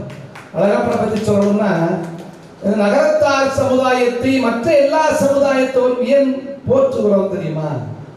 எந்த சமுதாயத்திற்கும் பகையாக இல்லாமல் எல்லா சமுதாயத்தோடும் அரவணைத்து செல்லக்கூடிய சமுதாயம் நகரத்தார் சமுதாயம் என்பதால் தான் அந்த அளவுக்கு அவர் உயர்ந்திருக்கிறார். சக பணியாளர்களை அவர் போற்றிய விதம் இருக்கு, ரொம்ப பிடித்த விஷயம். பாரதிதாசன் சொல்லுவா, வானை அளப்போம், கடல் மீனை அளப்போம், சந்திர மண்டலத்தியல் கண்டு தெளிவோம்னா அவன் கவிஞ சாதாரண கவிஞர். வானம் எங்க உயர்ந்து இருக்கிற, வானத்தை அப்படி பார்த்தவன் கீழே பார்க்கிறாங்க, வானத்தையே பார்த்திருக்காரா, கீழே பாடுறா. சந்தி தெருப்பெருக்கும் சாத்திரம் கற்போம். எனக்கு தெரிஞ்சு சந்தி தெருப்பெருக்குவதை சாஸ்திரம் என்று சொன்ன ஒரே கவிஞர் பாரதி. இங்க வள்ளல் அழகப்பா இங்க இந்த கருத்தோட ஒத்து போறாருன்னா, காரைக்குடி அழகப்பா பல்கலைக்கழகத்தில் ஒரு விருந்து நடக்கிறது. அவர் முகம் அப்படியே வெள்ளை வேட்டி சட்டையோடு இருக்கக்கூடியவர்களை தேடும். எல்லா பணியாளர்களும் வந்து விட்டார்களா என்று ஒரு முறை பார்த்ததா, எல்லாரையும் தெரியுமா, எவ்வளவு மனிதனை பாருங்க. அந்த பல்கலைக்கழகத்தில் கழிவறையை சுத்தம் செய்யக்கூடிய குப்பன் சுப்பன் 2 பேரும் வரல. கரெக்டா மிகச்சரியாக துல்லியமாக கேட்டாராம், ஏன் அவர்கள் வரவில்லை? இல்லைங்கய்யா. சொன்னீங்களா? சொன்னோங்கய்யா. அவங்க வந்தாதான் நான் சாப்பிடுவேன், அவங்க வந்தாதான் நான் சாப்பிடுவேன் என்று அவர் காரை கொடுத்து அனுப்பி கூட்டு வர சொன்னாரா.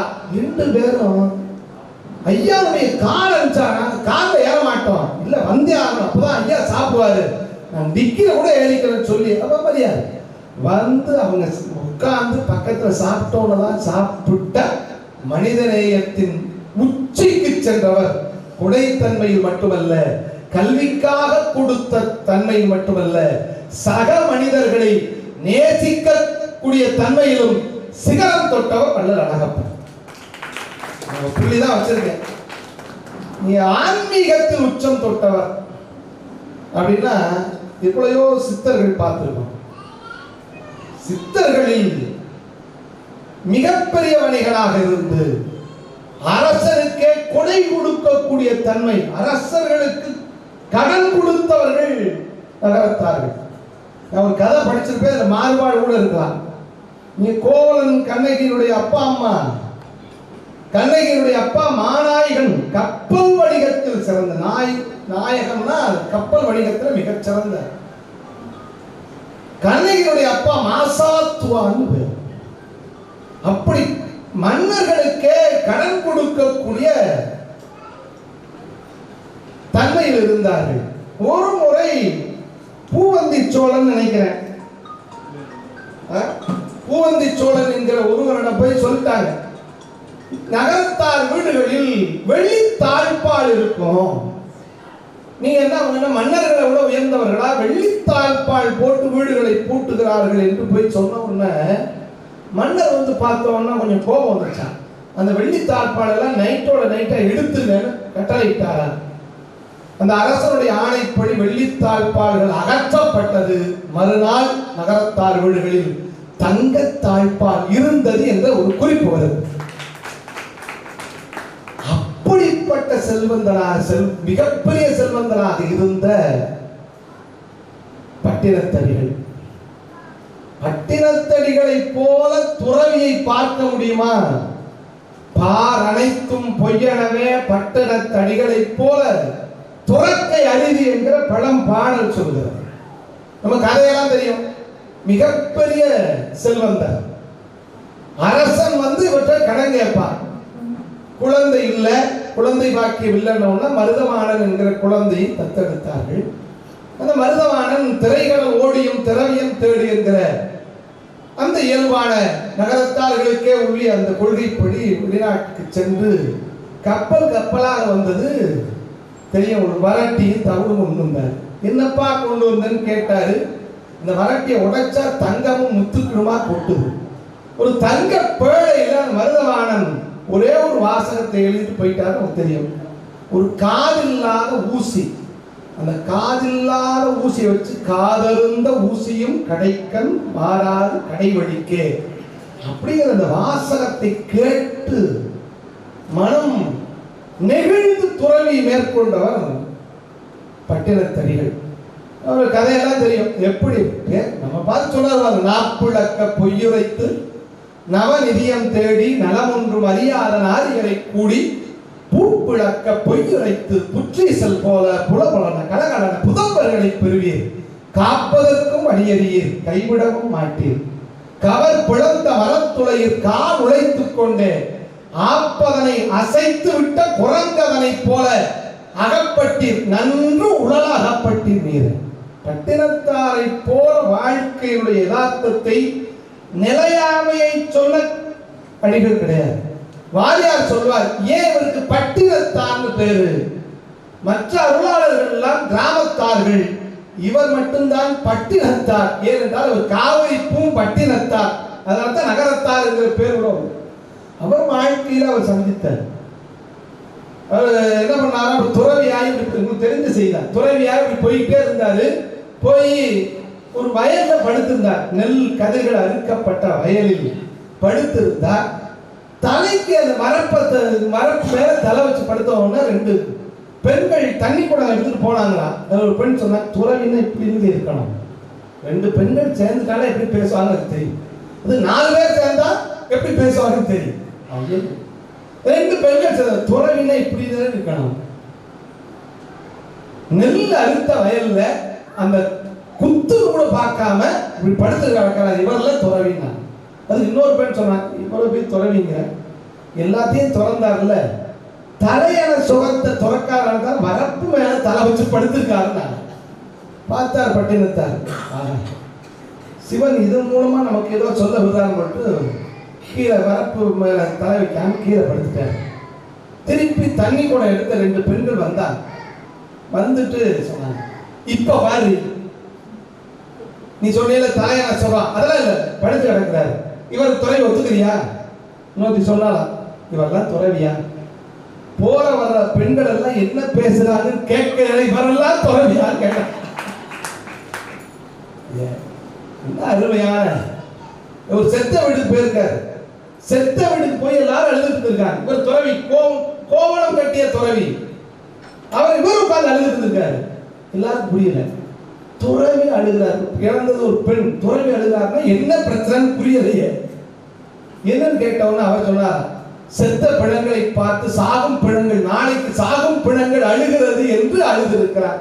அப்படி துறவின் உச்சத்தில் சிகரத்தை தொட்ட பட்டினத்தார் நமக்கு வழிகாட்டி கொண்டிருக்கிறார். எனக்கு நான் பார்த்து வியந்த இலக்கிய மேரி, நான் இன்றைக்கு உங்கள் முன் நிற்பதற்கு காரணம் இந்த மூப்பா ஐயா. நான் ஒரு நல்ல கட்டுரையெல்லாம் எழுதுவேன், கவிதையெல்லாம் எழுதுவேன்னா காரணம் ஒரு கட்டுரை எழுதுவதற்கு எனக்கு இன்ஸ்பிரேஷனா இருந்தது யார் தெரியுமா? அவருடைய கவிதையை சொன்னா அப்படி கவிதையின்படி வாழ்ந்தவர்.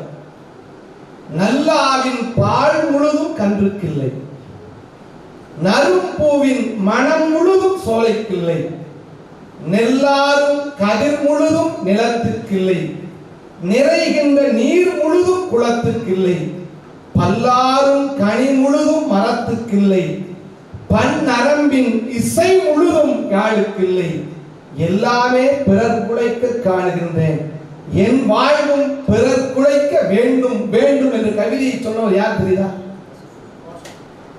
இலக்கிய இமயமாக திகழ்ந்த எங்கள் புதுக்கோட்டை மாவட்டத்தில் பிறந்த வாசுப மாணிக்கனார்.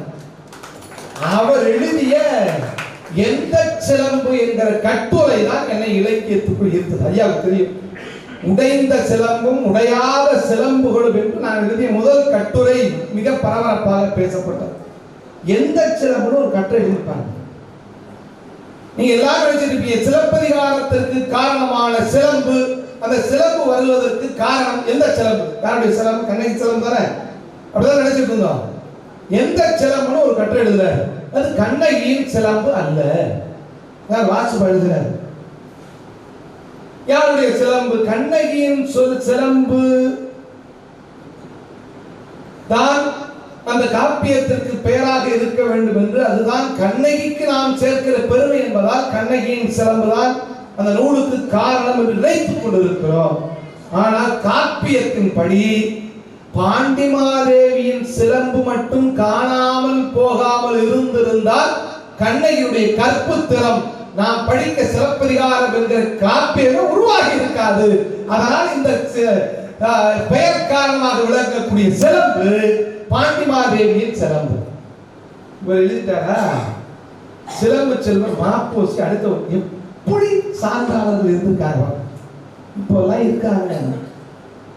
எப்படி சான்றாண்மை உள்ளவர்கள் இலக்கியத்தில் யுத்தம் செய்தார்கள். அந்த கட்டுரை கிடைச்சு எந்த சிலம்புன்னு சிலம்பு செல்வர் மாப்போசி அவர்கள் ஒரு கட்டளை இருக்கார். ஒரு பேரறிஞர் பாண்டிமாதேவியின் சிலம்பு காரணமாகத்தான் சிலப்பதிகாரம் என்று பெயர் பெற்றது என்று எழுதியிருக்கிறார். அது தவறு. இவ்வளவு நாகரிகமா இலக்கிய யுத்தம் நடந்திருக்கிறார். கண்ணகியின் சிலம்பு தான் கண்ணகி அந்த காப்பியத்திற்கு சிலப்பதிகாரத்திற்கு காரண பெயர். ரெண்டையும் படிங்க, ரெண்டையும் வச்சுதான் உடைந்த சிலம்பும் உடையாத சிலம்புகளும் எந்த சிலம்பு அவர் கட்டளை இருக்கு. ஏனென்று சொன்னால் கண்ணகி கால் சிலம்பின் காரணமாக பாண்டிமாதேவியின் சிலம்பு மதுரை காண்டத்தில் மட்டுமே வருகிறது அவர் சொல்லக்கூடிய நுட்பம். ஆனால் கண்ணகியின் சிலம்பு தான் புகார் காண்டம், மதுரை காண்டம், வஞ்சி காண்டம் மூன்றிலும் வருகிறது. அதனால் கண்ணகியின் சிலம்புதான் காரணம். இதை நான் ஒரு கூட்டத்தில் பேசுறேன். வாசுப மாணிக்கனாருடைய பேரன் மருத்துவர் திருப்பதி, உங்களுக்கு தெரியும், திருச்சிருக்காரு நினைக்கிறேன். இதெல்லாம் பேசி முடிச்சவங்க நியூரோ சர்ஜன், மிக உலக புகழ்பெற்ற நரம்பியல் மருத்துவர். அவர் சொன்னார், உங்க கருத்து என்னன்னு சொல்லலை என்னாரு.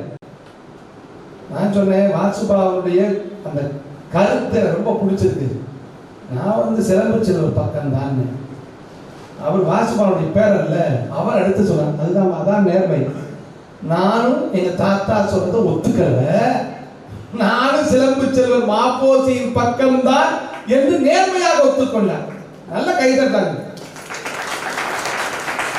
அப்படி தமிழ் காதல், காப்பிய பார்வை, எவ்வளவோ நூல்களை தமிழ் உலகத்திற்கு தந்த நேரத்தை பார்த்துட்டீங்க. நம்ம 5 நிமிஷம் முடிச்சிருவேன்.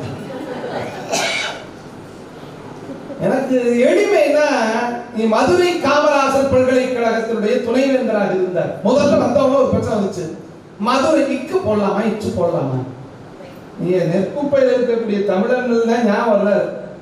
நீங்க தமிழாசிரியர்கள் குறிப்பா பத்திரிகையில திருவளர்ச்செல்வன், திரு நிறைச்செல்வன், திருவளர்ச்செல்வி இச்சு போடுவாங்க.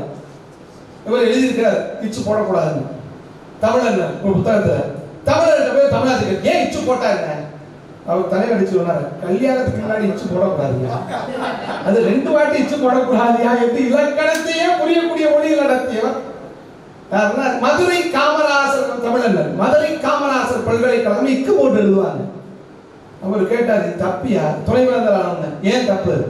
அவர் மதுரை காமராசர், நம்ம விருதுப்பட்டி காமராஜர் நினைச்சிட்டு இருக்கோம், விருதுநகர் காமராஜர். இவர் ஏதோ மதுரையில புது காமராஜர் நினைப்பாங்க. மதுரையை சார்ந்த காமராஜன் தப்பான பொருள் வருது, முதல்ல இக்க இந்த எழுத்த நீக்குக என்று முதலில் ஆணை பிறப்பித்து மதுரை காமராசர் பல்கலைக்கழகம் என்று மாற்றியவர் வாசுபா. இப்ப நாங்க ஒரு வச்சிருக்கோம் புதுக்கோட்டை தமிழ்ச்சங்கம், இது உண்டு, அதுக்கு காரணம் அதெல்லாம் உண்டு. அவரை போல மதுரை காமராசர் பல்கலைக்கழகத்தில் துணைவேந்தராக இருந்தால் ஒரு செய்தியை சொல்லி நான் ஒரே 5 சொல்ல நினைச்சேன், 3வது முடிக்க 4வது. அவர் கலைஞரை பார்ப்பதற்காக செல்கிறார். தமிழ் வளர்ச்சி சம்பந்தம் பழக்கருப்பையாவும் என்னுடைய நண்பர் கூமா திருப்பதி என்னோட பணியாற்ற 2 பேரும் போறாங்க. அவர் ரிசீவ் பண்ண வந்திருக்காரு, சென்னையில வந்திருக்காரு அப்படின்னா இப்ப துணைவேந்தர்ல என்ன பண்ணுவாரா, வெள்ளை கலர் சட்டை 4 கூட வேண்டும். துணைவேந்தர் கையில இங்க ஒரு பட்டனை போட்டுருவாங்க. ஏதாவது பெரிய லாட்ல தங்குவாங்க நினைச்சு பெரிய பெரிய லாட்ஸ் எல்லாம் பார்க்கறாங்க. அங்கெல்லாம் தங்கலை, ஒரு ட்ரங்க் பெட்டி.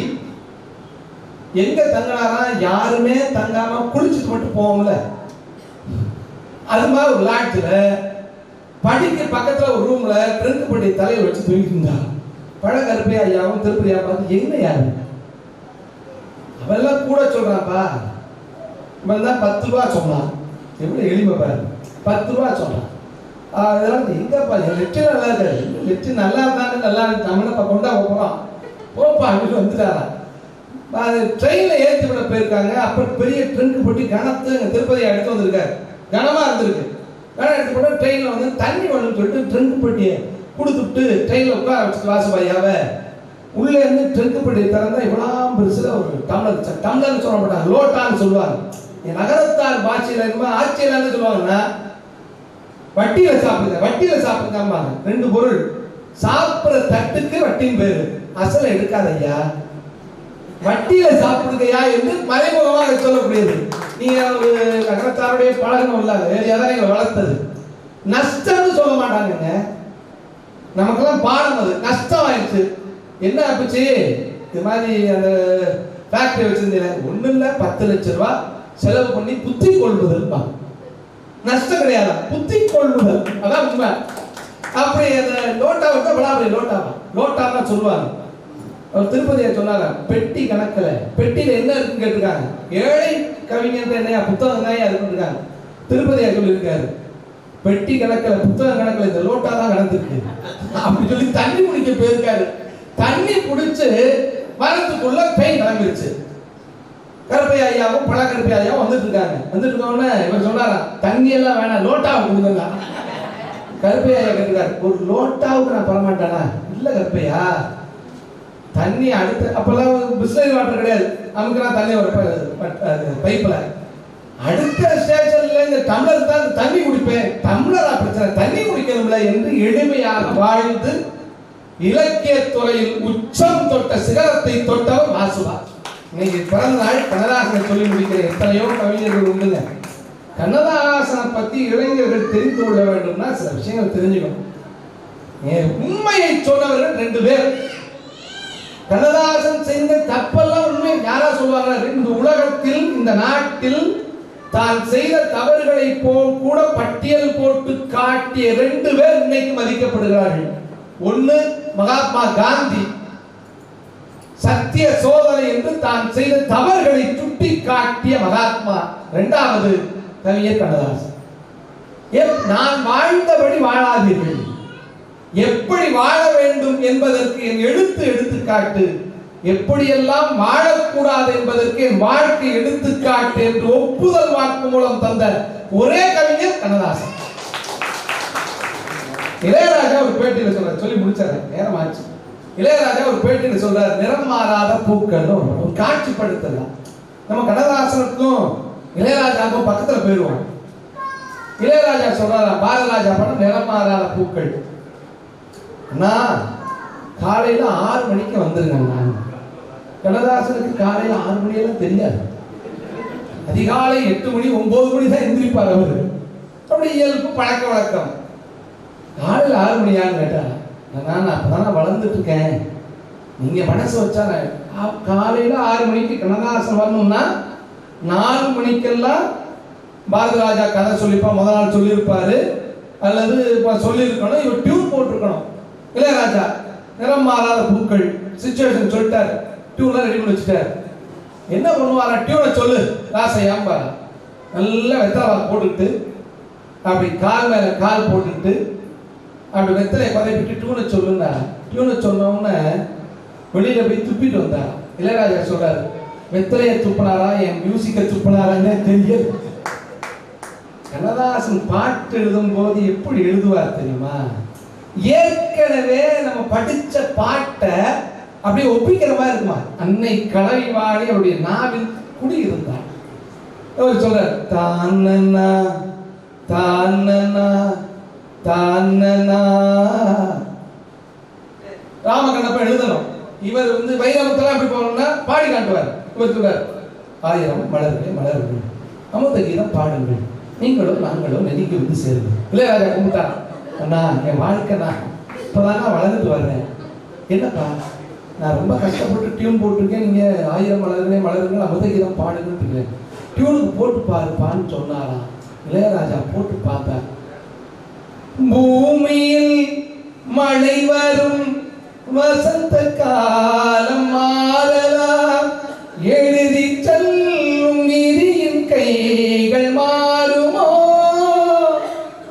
தாழாத பந்தம் நீங்காத சொந்தம், நீ யாரோ நான் யாரோ யார் சேர்த்ததோ, 1000 மலர்களே மலருங்கள், அமுத கீதம் பாடுங்கள். என்ன அருமையான பாட்டு பாரு. நீ மெய் மறந்து கேட்டதால கை மறந்து போனீங்க. அப்படி இலக்கியத்தில் அவர் சொல்லுவார், என்ன வாழ வச்சது எங்க அப்பா இல்ல, எனக்கு என்னன்னா கண்ணதாசனுடைய அப்பா பேர் சாத்தப்ப செட்டியார். யாரு நம்ம உயர்த்துறது? இங்கதாங்க கண்ணதாசன் நிற்கிறாங்க. எங்க அப்பா உருப்பட மாட்டேன்ட்டார், எங்க அம்மா விட்டுட்டாங்க, என்னை படைச்ச கடவுள் கூட எனக்கு கை கொடுக்கல, என்னை சிகரத்தில் ஏற்றி எது தெரியுமா, என் உணர்வோடு ஒன்றி இருக்கிற என் தமிழ் என்று சொன்ன கவிஞர். பாட்டை சொல்ற மாதிரி பொருளை சொல்லிட்டேன். தான் பெற்ற செல்வனை ஏன் பெற்றோம் என்றுதான் தாய் அன்று ஆண்டு போனான். இவனை ஏண்டா பெற்றோடு செத்து போயிட்டான் விசாரித்து தாய். தான் பெற்ற செல்வனை ஏன் பெற்றோம் என்றுதான் தாய் என்று ஆண்டு போனான். தந்தையும் இப்பிள்ளை உருப்படாது என்றுதான் தனனிலே வீழ்ந்து போனான். ஊன் பெற்ற யானுமோர் உயிர் கொள்ள வைத்தவன் யார்? கடவுள். ஊன் பெற்ற யானுமோர் உயிர் கொள்ள வைத்தவன் உயரத்தில் ஒளிந்து கொண்டான். உதிரத்தின் அணுவிலே தமிழனை மட்டுமே உறவாக வந்திருந்தார். உதிரத்தின் அணுவிலே தமிழனை மட்டுமே உறவாக வந்திருந்தார். வான் பெற்ற வேறுபோல் யான் பெற்ற தமிழிலே வாழ்கிறேன் மன்னமையிலே மலர் கொண்ட கூந்தலை தென்றல் தாளாட்டிடும் மீனாட்சி உமையே என்று தன்னையும் உயர்த்தி அகரத் தமிழை சிகரத்திற்கேற்றிய கவிஞர் கண்ணதாசன். 5 பேர் சொல்ல நினைக்கிறேன், நேரம் போதவில்லை என்பதால் 4 பேரை சொல்லி இப்படி தானும் உயர்த்த ரொம்ப சிக்கனமா இருப்பாங்க. சிக்கனம்னா நகரத்தாய் சிக்கனமா இருக்காங்க. தனக்கு செலவு செய்ய யோசிப்பவர்கள் சமுதாயத்திற்கும் தமிழுக்கும் ஆன்மீகத்திற்கும் செலவு செய்ய யோசிக்காத ஒரே இனம் நகரத்தார் இனம். உங்களோடு சேர்ந்து நாங்களும் சிகரம் கொள்வோம். நன்றி, வணக்கம்.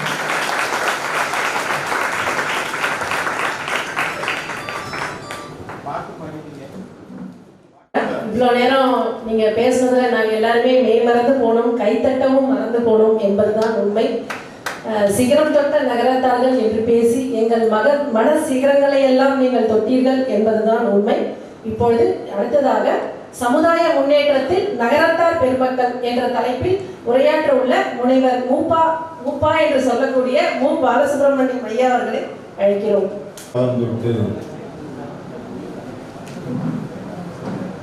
தரைமடியில் ஓய்வெடுக்கும் நாள் வரைக்கும் வாய் மணக்க செய்பவளே, எங்கள் வாழ்வில் வளம் மணக்க வைப்பவளே, பிற நாடெல்லாம் போய் மணந்து நிற்பவளே, மொழிகளுக்குள்ளே புகழ் மணந்த தலைமொழியே, தமிழே தாயே, சேய் மலர் நான் வணங்குகிறேன், உன்னை போற்றி சிந்தனையை தொடங்குகிறேன், செழிக்க செய்வார்.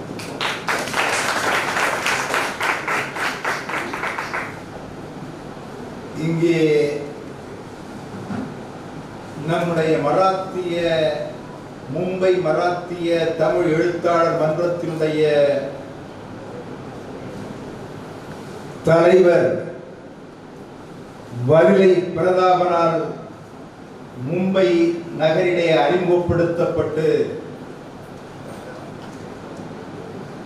இன்று இங்கே பல வாய்ப்பை பெற்று உங்கள் முன் நிற்கிறேன் என்கிற அடிப்படையிலே முதலிலே அவருக்கு நான் நன்றி சொல்லிக் கொள்கிறேன்.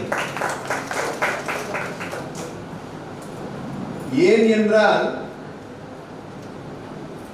இந்த நன்றி உணர்விலே மிக்கவர் இந்த நாட்டுக்கோட்டை நகரத்தாராகிய கவிஞர் கண்ணதாசன். நல்ல வேலை, சுந்தரி எனக்கு ரொம்ப வேலையை கொடுத்தார். ஏன்னா கிட்டத்தட்ட எல்லாரையும் சொல்லிட்டார். கண்ணதாசனை விட்டு வைப்பார் நினைச்சேன், அதையும் சொல்லிட்டார். ஏன் நன்றி உணர்வு மிக்கவர் கண்ணதாசன் என்று சொன்னேன் என்றால், அவன் கண்ணனிடத்திலே சென்று வரம் கேட்கிறான். என்ன வரம் கேட்டான் என்றால், கண்ணா உன்னை நான் கனிவுடன் கேட்பேன், நல்லவன் அன்பன் நன்றி மிகுந்தவன் என்னும் வரமே எனக்கு அருள்வாய் நீ என்று கேட்டான். அத்தகைய நன்றி உணர்வோடு இந்த அவையிலே பங்கேற்பதிலே மிகுந்த மகிழ்ச்சி அடைகிறேன். மிக அருமையாக இந்த நிகழ்வுடைய தலைவராக பெருமைக்குரிய நம்முடைய சேதுராமன் சாத்தப்பன் அவர்கள் எங்களை பற்றியெல்லாம் அறிமுகப்படுத்தினார். அது கொஞ்சம் மிகையாக இருந்ததாகவே நான் கருதுகிறேன்.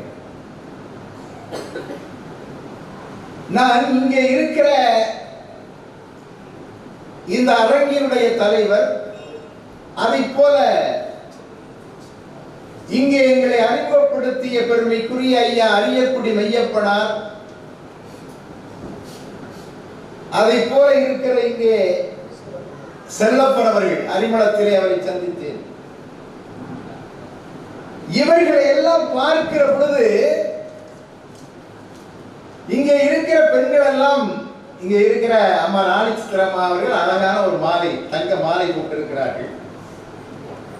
அதை போல பிரவினாசேகர் அவரை அழகான ஒரு நகையை போட்டிருக்கிறார். நம்முடைய அம்மா இசையரசி வாணிஸ்ரீ அவர்கள் புன்னகையையும் சேர்த்து போட்டிருக்கிறார். பொன்னகையோடு புன்னகையும் சேர்த்து போட்டிருக்கிறார். ஆனால் இவர்கள் மூவரும் ஒரு அணிகலனை அணிந்திருக்கிறார்கள். பாருங்கள், யாருக்காவது தெரிகிறதா? இவர்கள் மூவரும் ஒரு அணிகலனை அணிந்திருக்கிறார்கள். உங்கள் பார்வைக்கு படுகிறதா? படவில்லையா? என்னுடைய பார்வைக்கு படுகிறது. வள்ளுவன் சொன்னான், ஒரு மனிதனுக்கு எது அணிகலன்? வளையலா? தங்கச் சங்கிலியா? விரல்களிலே மோதிரமா? காலிலே கொலுசா? இல்லை இல்லை இல்லை. பணிவுடையன் இன்சொலன் ஆதல் ஒருவருக்கு அணி என்று சொன்னான். அந்த பணிவையும் இன்சொலையும் அணிந்திருக்கிற இந்த நகரத்து பெருமக்களை உண்மையிலே வாழ்த்துகிறேன், போற்றுகிறேன். நிச்சயமாக என்னை விட உயர்ந்தவர்கள் தான். நான் மிக சாதாரணன். ரொம்ப பேர் ஏதாவது நினைச்சிட்டு இருப்பீங்க. அப்படி உயர்ந்தவர்களிடத்திலே பணிவு இருக்கிற பொழுது அதுதான் அவர்களுக்கு அணிகலன் என்று சொன்னான். அத்தகைய அணிகலனை அணிந்து இந்த அவையை நிறைவு செய்திருக்கிற உங்களுக்கு முதலிலே என்னுடைய வணக்கத்தை சொல்லிக் கொள்கிறேன். அதுபோல இந்த அவையை நிறைவு செய்திருக்கிற பெருமைக்குரிய ஐயா மும்பையின் டிஎம்எஸ் உண்மையிலேயே அழகாக பாடுவார். இந்த வயதிலும் இங்கே வந்து அவர் பாடுகிற பொழுது உண்மையிலேயே பாட முடியவில்லையே என்கிற பொழுது என்னுடைய கண்கள் கூட படித்தது. எவ்வளவு அருமையாக பாடக்கூடியவர். அதை போல ஐயா அவர்கள் அருமையா பாடினாங்க. அருமையான ஒரு இசை நிகழ்ச்சி, அருமையான நம்முடைய செவிகளுக்கு இனிய தேராக பாய்ந்த நிகழ்ச்சி. அப்படிப்பட்ட நிகழ்ச்சியை உண்மையிலேயே அதையே கூட கேட்டுட்டே இருக்கலாம் போல இருந்துச்சு. முதல்ல பிரதான ஐயா சொன்னாங்க, நேராயிடும் எல்லாரும் கேட்டுட்டே இருக்கலாம். அந்த நிகழ்ச்சியை நடத்தி அமர்ந்திருக்கிற இசை பெருமக்களே, நாங்கள் எப்பொழுது மும்பைக்கு வந்தாலும் ஒருவர் கட்டாயம் வருவார். எங்கே வருவார்? விமான நிலையத்துக்கு. அதிலும் நான் பல முறை மும்பை வந்திருக்கிறேன். 2 முறை என் தம்பி சுந்தரோடு இந்த மும்பைக்கு வருகிற பொழுதுதான் விமானம் தாமதமாகிறது. அது என்னவென்று தெரியவில்லை. போன முறை 4 மணி நேரம் தாமதமாகியது, நான் இந்த முறை 2 மணி நேரம் தாமதமாகியது. ஐயா அவர்கள் சொன்னார்கள், நீங்கள் நிகழ்ச்சி அன்றைக்கு விமானத்திலே நீங்கள் பதிவு செய்ய வேண்டாம், முன்பதிவு செய்ய வேண்டாம், நிகழ்ச்சிக்கு முதல் நாளே பதிவு செய்து விடுங்கள் என்று சொன்னார்கள். உண்மையிலே அது சரியாகத்தான் இருக்கிறது. அப்படி விமான நிலையத்திலே ஒரு கனிவோடு வந்து எங்களை வரவேற்று அங்கே எங்களை சிறப்பித்த வழக்கறிஞர் ஐயா கணேசன் அவர்கள், அதை போல பெருமைக்குரிய அம்மா பிரகாஷ் சேகர் அவர்கள், இங்கே இன்னும் பல பெரியவர்கள். எனக்கு உண்மையிலேயேங்க அந்த முகவை திருநாதன் ஐயா இருக்காங்க பாருங்க, அவருடைய வயதுக்கு ஒரு தடவை நீங்க வந்திருக்கும் போது என்னை பார்க்க அங்கேருந்து அவருடைய மகன் அழைச்சு வந்தார். ரொம்ப கஷ்டமா இருந்துச்சு. அத்தகைய பெருமைக்குரிய இன்னும் பலர் எனக்கு அறிமுகமானவர்கள் தான். ஐயா எல்லாம் எங்களை மும்பையை சுற்றி காண்பித்தார்கள். இங்கே கூட நம்முடைய நாட்காட்டி போட்டிருக்கிற ஐயா பெருமைக்குரிய ஐயா அவர்கள் வந்திருக்கிறார்கள். இப்படி இந்த அவையை நிறைவு செய்திருக்கிற பெருமக்களே, ஆட்சிமார்களே, குறிப்பாக வந்திருக்கிற பாருங்க, இந்த அவையில முதல்ல எனக்கு மகிழ்ச்சியா இருக்கு, 1-2 பேராவது வந்திருக்கீங்கன்னு. அத்தகைய இளைஞர்களே, எப்பொழுது மும்பைக்கு வந்தாலும் இந்த நகரத்தார் விடுதியிலே தான் தங்க வேண்டும் என்று உணர்வை ஏற்படுத்தி கொண்டிருப்பவர் நம்முடைய பழனியப்பனவர்கள், நம்முடைய மேலாளர். நான் ரோட்லே வந்து கட்டி பிடிச்சார் நம்ம அண்ணா வாங்கன்னு. அத்தகைய பெருமைக்குரிய மக்கள் எல்லாம் இங்கே வந்திருக்கிறீர்கள். சுந்தர் தான் எல்லாம் பேசிவிட்டு சென்று விட்டாரே, நீங்கள் என்ன பேச போகிறீர்கள் என்று ஒரு எண்ணம் உங்களுக்கு ஏற்படாது. நான் இதுவரைக்கும் கூட சுந்தருடைய பேச்சை கேட்டிருக்கிறேன். ஆனால் இன்றைக்கு பேசிய பேச்சு இருக்கிறதே, இன்றைக்கு தான் முழுமையாக கேட்டேன். ஏன்னா தனி பேச்சு. அதாவது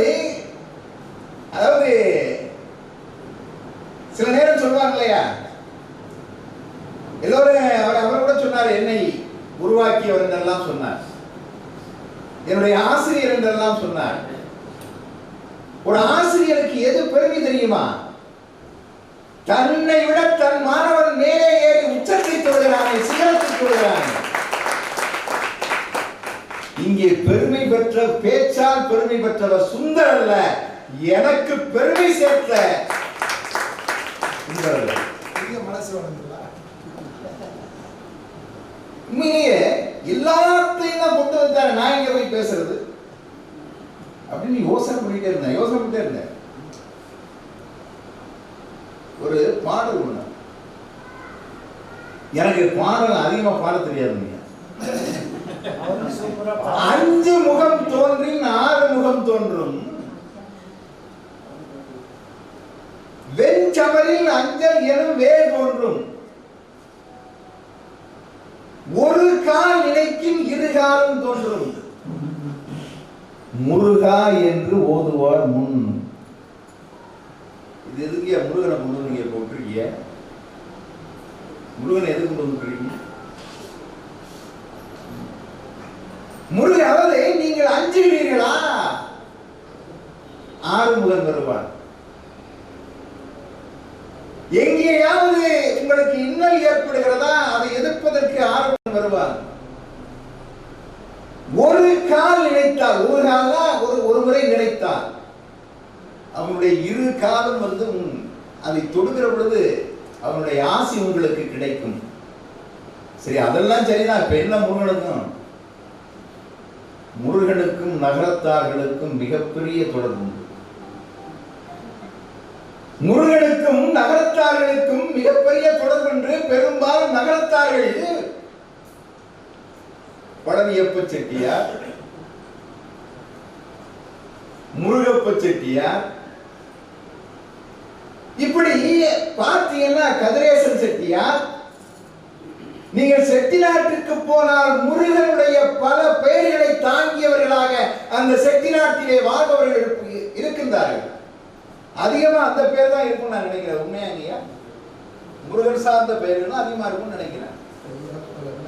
முருகப்பன் செட்டியார், ஆமா, முருகப்பன் இல்லாத முருகன். சரி சரி, ரைட். ஏன் இந்த பெயரை தாங்கி இருக்கிறார்கள்? இந்த பெயரை தாங்கி இருப்பதில் என்ன உண்மை? ஒண்ணும் இல்லைங்க. நான் எதிலும் இந்த சமூகத்திற்கு என்ன கிடைக்கிறது என்று நான் பார்ப்பேன். அது எதுவாக இருந்தாலும் சரி, அவர் ஆத்திகவாதியாக இருந்தாலும் சரி, நாத்திகமாக இருந்தாலும் சரி, இந்த சமூகத்திற்கு எது கிடைக்கிறது அதுதான் தேவை, அதுதான் பண்படுத்தும், அதுதான் பக்குவப்படுத்தும். அப்படி முருகன் என்ற பெயர் சார்ந்த பல பெயர்களை வைத்து அழைக்கிற பொழுது என்ன பண்பு வரும் தெரியுமா?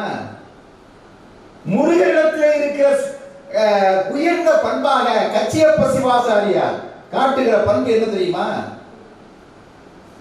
தீயவை செய்தாரேனும் குமரவேல் திருமுன்புற்றால், தீயவை செய்தாரேனும் குமரவேல் திருமுன்புற்றால் தூயவர் ஆகி மேலை தொல்கதி அடைவர் என்கை ஆயவும் வேண்டும் கொல்லோ, அடு சமர் முன்னால் செய்த மாயையின் மகனுமன்றோ வரம்பிதா அருள் பெற்றிருந்தார். அருமையா சொல்லிட்டே இருக்காங்க. ரொம்ப மகிழ்ச்சி. அது என்னன்னா, இந்த பாடலுடைய கருத்து என்ன என்றால், முருகனை எதிர்க்கின்றவன் யார்? சூரபத்மன். அந்த சூரபத்மன் முருகன் காட்சி தருகிற பொழுது அந்த சூரபத்மனுடைய அடையாளமாக அந்த காட்சியிலே தெரிவது எது? அந்த காட்சியிலே தெரிவது எது? மயிலும் சேவலும். அந்த மயிலும் சேவலும் எது? சூரபத்மன். முருகன் தன்னுடைய எதிரியை, தன்னுடைய பகைவனை, தன்னை வணங்கக்கூடியவர்களெல்லாம் வணங்க வைத்தானே, அந்த பண்பு, பகைவனை பகைவனாக கருதாத பண்பு இந்த நாட்டுக்கோட்டை நகரத்தார் இடத்திலே பல இடத்திலே பார்த்திருக்கிறேன். பெரும்பாலும் அவங்க எங்கேயாவது அடிச்சுக்கிட்டு சண்டை போட்டுக்கிட்டு பெருசா நான் பார்த்தேன். உண்மைதானே? உண்மைதானே? அதற்கு காரணம் என்ன என்று சொன்னால், அந்த முருகன் எப்படி பகைவரை மன்னித்து மன்னிப்பதோடு மட்டுமல்லாமல் அந்த பகைவருக்கு சிறப்பும் செய்கிறானோ, அப்படி என் பிள்ளை வர வேண்டும், இந்த நகரத்தாருடைய பிள்ளைகள் வளர வேண்டும் என்கிற உணர்வோடுதான் முருகனுடைய பல்வேறு பெயர்கள் அவர்கள் தாங்கி இருக்கிறார்கள். அதோடு மட்டும் இல்லமா, இன்னொரு பேர் ஒண்ணு, அன்னபூரணி. அன்னபூரணி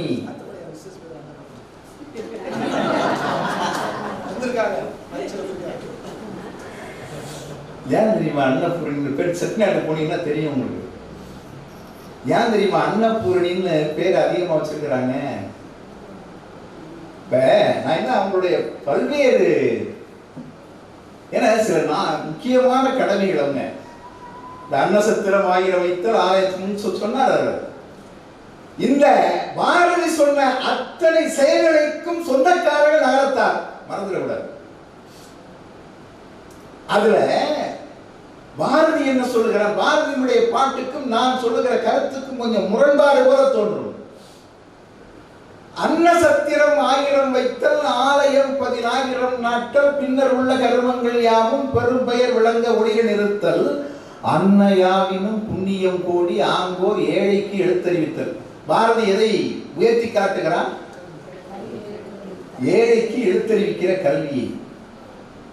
ஆனால் இந்த நகரத்தார்கள் எனக்கு இன்னொன்னு பெருசு என்னன்னு, இப்ப பாத்தீங்கன்னா இப்ப வந்து தமிழ்நாடு, இந்திய நாடு, சேர நாடு, சோழ நாடு என்று சொல்லுகிறோம். ஆனால் நகரத்தார் மட்டும்தான், அவர்களுடைய நாடு மட்டும்தான் செட்டி நாடு என்று சொல்லப்படுகிறது. செட்டி நாடு என்று சொல்லப்படுகிறது. அப்ப பாரதி கல்வி கொடுப்பதை உயர்த்தி வைத்தான். ஆனால் இந்த நகரத்தார்கள் பசியோடு இருப்பவர்களுக்கு உணவு கொடுப்பவைத்தான் முதன்மை தர்மமாக, முதன்மை அறமாக கருதினார்கள். ஏன் தெரியுமா? ஏன் தெரியுமா? நீங்க ஆலயம் 10,000 நாட்கள் என்றால் எவ்வளவோ திருப்பணிகளை செய்திருக்கிறீர்கள், திருப்பணிகளை செய்து கொண்டே போகலாம். நீங்கள் கல்விப்பணியை செய்கிறீர்கள் என்றால் கல்விப்பணியை செய்து கொண்டே போகலாம், இன்னும் செய்யலாம், இன்னும் செய்யலாம். ஆனால் ஆனால் எனக்கு உணவு பண்ணி, நான் பசியோடு இருக்கிற பொழுது எனக்கு உணவு படைக்கிறீர்கள் என்றால் இன்னும் வைங்க, இன்னும் வைங்க, இன்னும் வைங்கன்னு நான் சொல்லுவேன். ஒரு குறிப்பிட்ட அளவுக்கு உண்டவுடன் போதும் போதும் என்று சொல்வேனே, இந்த உலகத்திலே போதும் போதும் போதும் என்று சொல்கிற அந்த பெருமையை பெற வேண்டும் என்பதற்காகத்தான் அவர்கள் அந்த அன்னதானத்தை மிகச் சிறப்பாக கருதினார்கள். அதனாலதான் அன்னபூரணி என்ற பெயர். அன்னபூரணின்னா என்ன தெரியுங்களா? பூரணம் என்றால் முழுமை. என்னுடைய அம்மா பெயர் பூரணம். பூரணம் என்றால் முழுமை. அன்னபூரணம் என்றால் பசியை முழுமையாக போக்குவர், பசியை முழுமையாக போக்குவர். இது எங்கே இருந்து வருது தெரியுமா? எங்கே இருந்து வருது? மண் திணி ஞானத்து வாழ்வோர்க்கெல்லாம், மண் திணி ஞானத்து வாழ்வோர்க்கெல்லாம் உண்டி கொடுத்தோர் உயிர் கொடுத்தோரே. நீங்க அன்னபூரணி அம்மா இங்க இருக்காங்க, நீங்க பசியோடு இருப்பவர்களுக்கு உண்டி மட்டுமா கொடுக்கிறீர்கள், அந்த உண்டியால் அவர்களுக்கு உயிரை கொடுக்கிறீர்கள். யார் சொன்னது? மணிமேகலை. மணிமேகலை யார் தெரியுமா? மணிமேகலை யாரு? கோவலனுடைய மகள். கோவலன் யாரு? கோவலன் யாரு? யாருடைய வழியினுடைய முன்னோன்? யாருடைய வழியினுடைய முன்னோன் கோவலன்? உங்கள் வழியினுடைய முன்னோன் கோவலன். அந்த அந்த கோவலனுடைய அந்த நகரத்தாருடைய முன்னோனாக கருதப்படுகிற அந்த கோவலனுடைய மகளாகிய கண்ணகி தான் இந்த உலகத்திலே இருக்கிற மணிமேகலை தான் இந்த உலகத்திலே இருக்கிற மக்களுடைய பசியை போக்க வேண்டும் என்று எடுக்க எடுக்க குறையாத அந்த அமுத சுரபியால் இந்த உலகத்திற்கே உணவளித்தார்.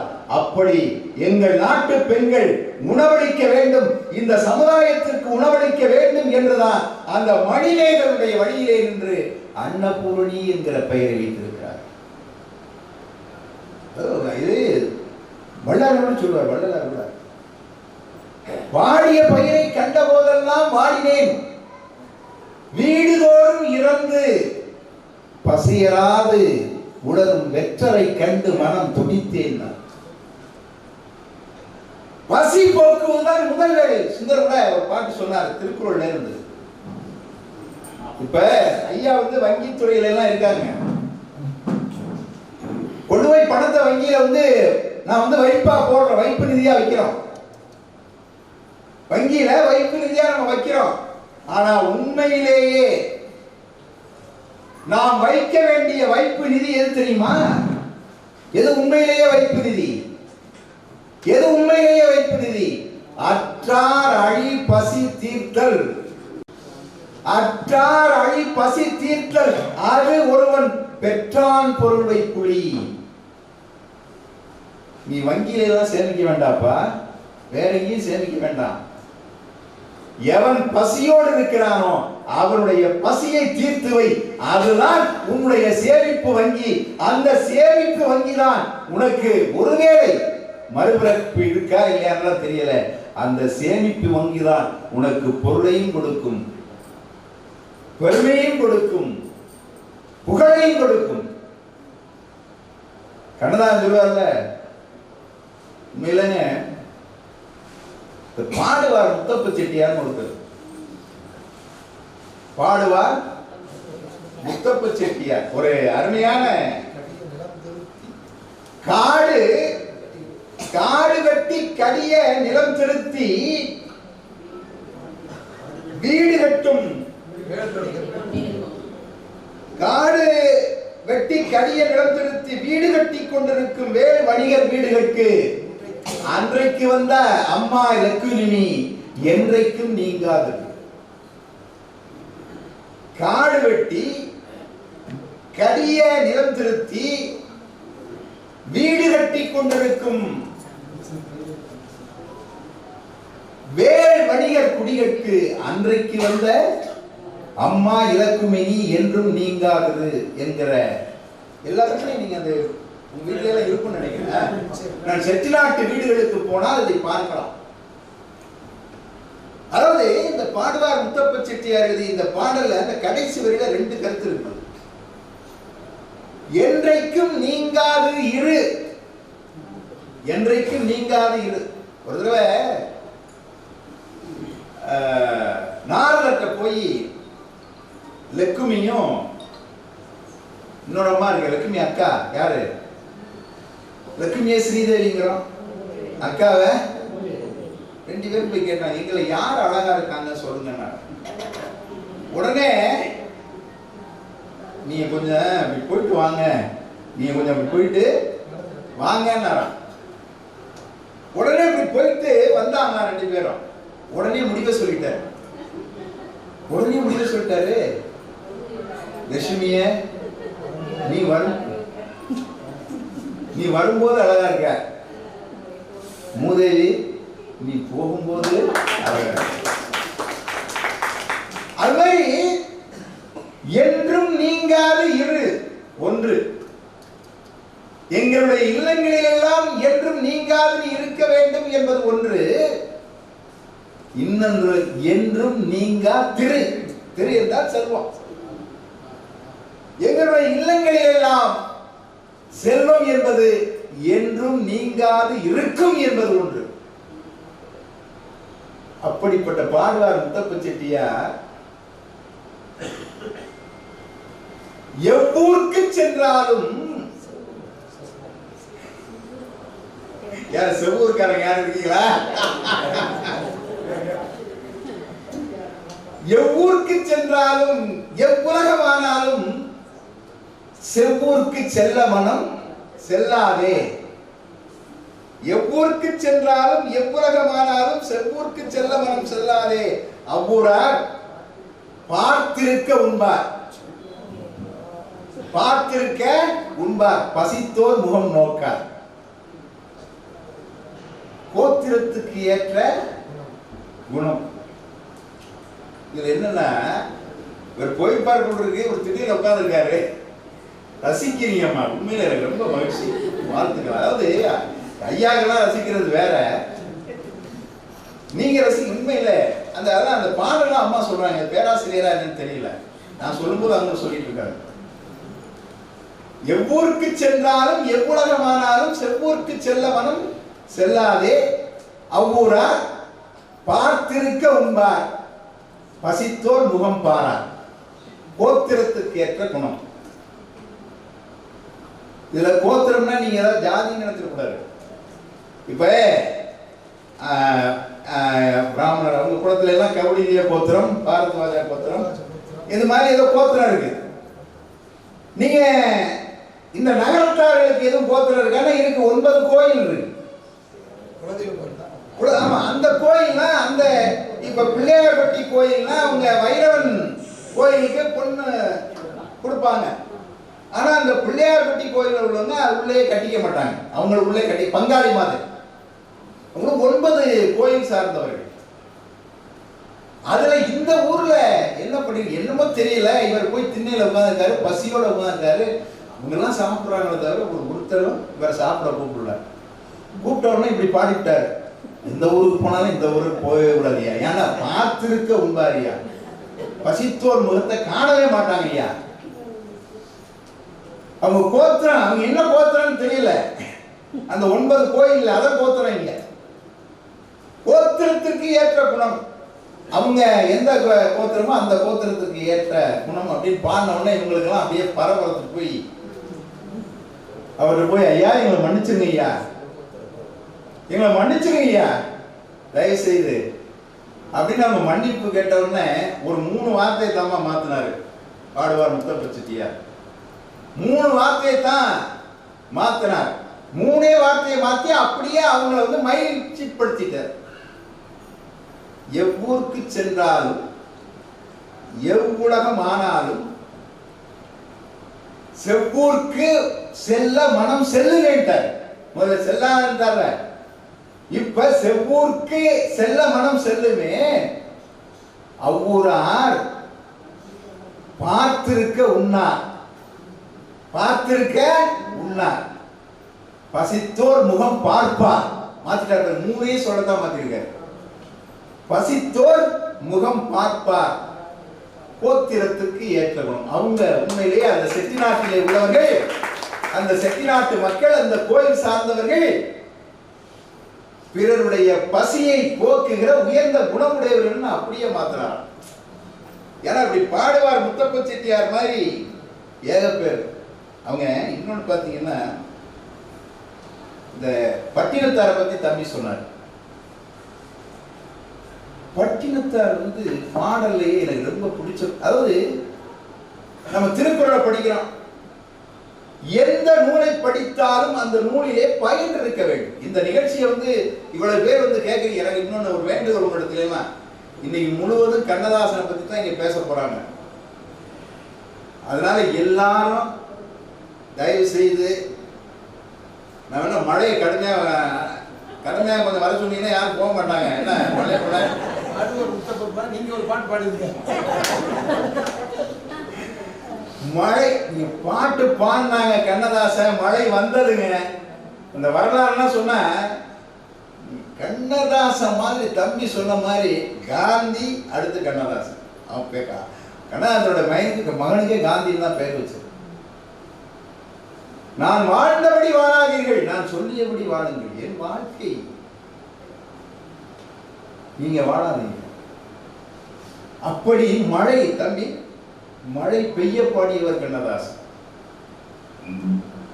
நம்முடைய நோக்கம் இப்ப ஆலயங்கள், அதாவது ஆலயங்களுக்கு எல்லாம் போறோம்,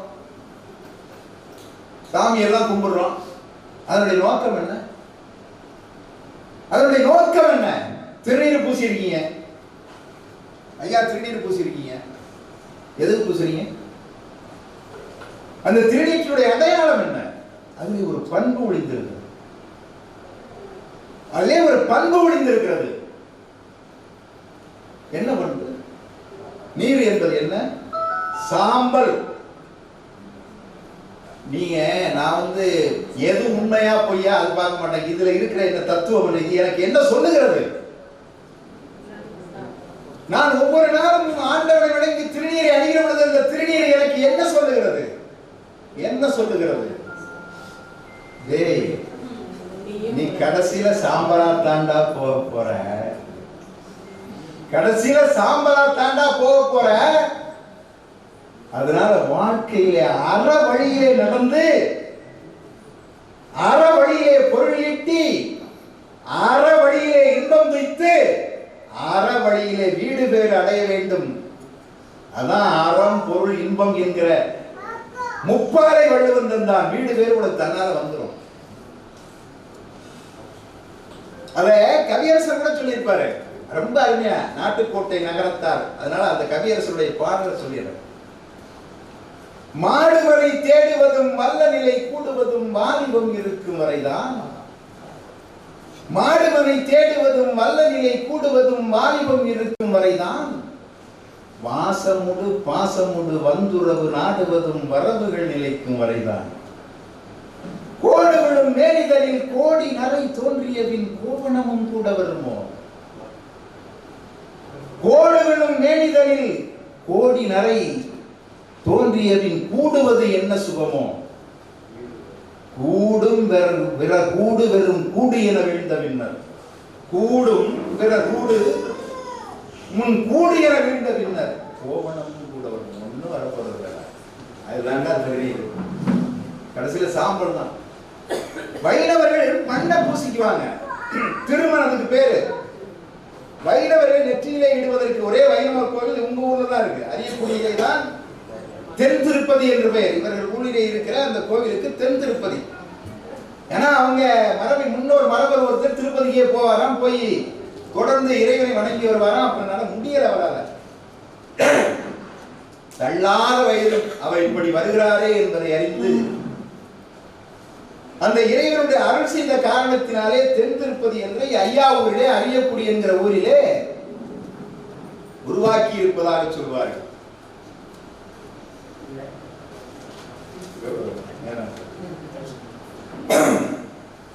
அதனால இந்த திருநீரை அணிகிற பொழுது நம்முடைய வாழ்க்கையினுடைய நிலையாமையை உணர வேண்டும். அது ஒரு திருமண். அவங்க வைணவர்கள் மண். கடைசியில புதைச்சா மண்ணாயிரும், எரிச்சா சாம்பலாகும். அதனால அறநிலையத்துறை என்னுடைய இயக்குனராக இருந்த உத்தண்ட ராமபிள்ளை அறநிலையத்துறையிலே இயக்குனராக இருந்த உத்தண்ட ராமபிள்ளை என்றால் அவர் அறநிலையத்துறையிலே இருந்த காரணத்தினாலே அவர் தன்னுடைய கருத்தை பதிவு செய்கிறார். என்ன பதிவு செய்கிறார் என்றால், உண்மையிலேயே நகரத்து பெருமக்கள் இல்லாவிட்டால் நம்முடைய நாகரிக சின்னமான தமிழருடைய வரலாற்று சின்னமான தமிழருடைய அடையாள சின்னமாக விளங்கிக் கொண்டிருக்கிற பல கோயில்கள் இருந்த இடம் தெரியாமல் போயிருக்கும் என்று ஒப்புதல் வாக்கு மூலம் அளித்தவர் யார் தெரியுமா? யாரு? அறநிலையத்துறை ஆணையர். அறநிலையத்துறை ஆணையர். அப்படி ஆலயங்களுக்கு, அதாவது அடிக்கடி சொல்றதுதான், உங்களுக்கு தெரிஞ்சதுதான், சாதாரண சாம்பல் ஆலயத்துக்குள்ளே சென்று வருகிற பொழுது திருநீராக மாறிவிடுகிறது. சாதாரண தண்ணீர் ஆலயத்துக்குள்ளே சென்று வருகிற பொழுது தீர்த்தமாக மாறிவிடுகிறது. நீ ஆலயத்துக்குள்ளே சென்று வருகிற பொழுது மனிதனாக மாற வேண்டாமா? மனிதனாக மாற வேண்டாமா?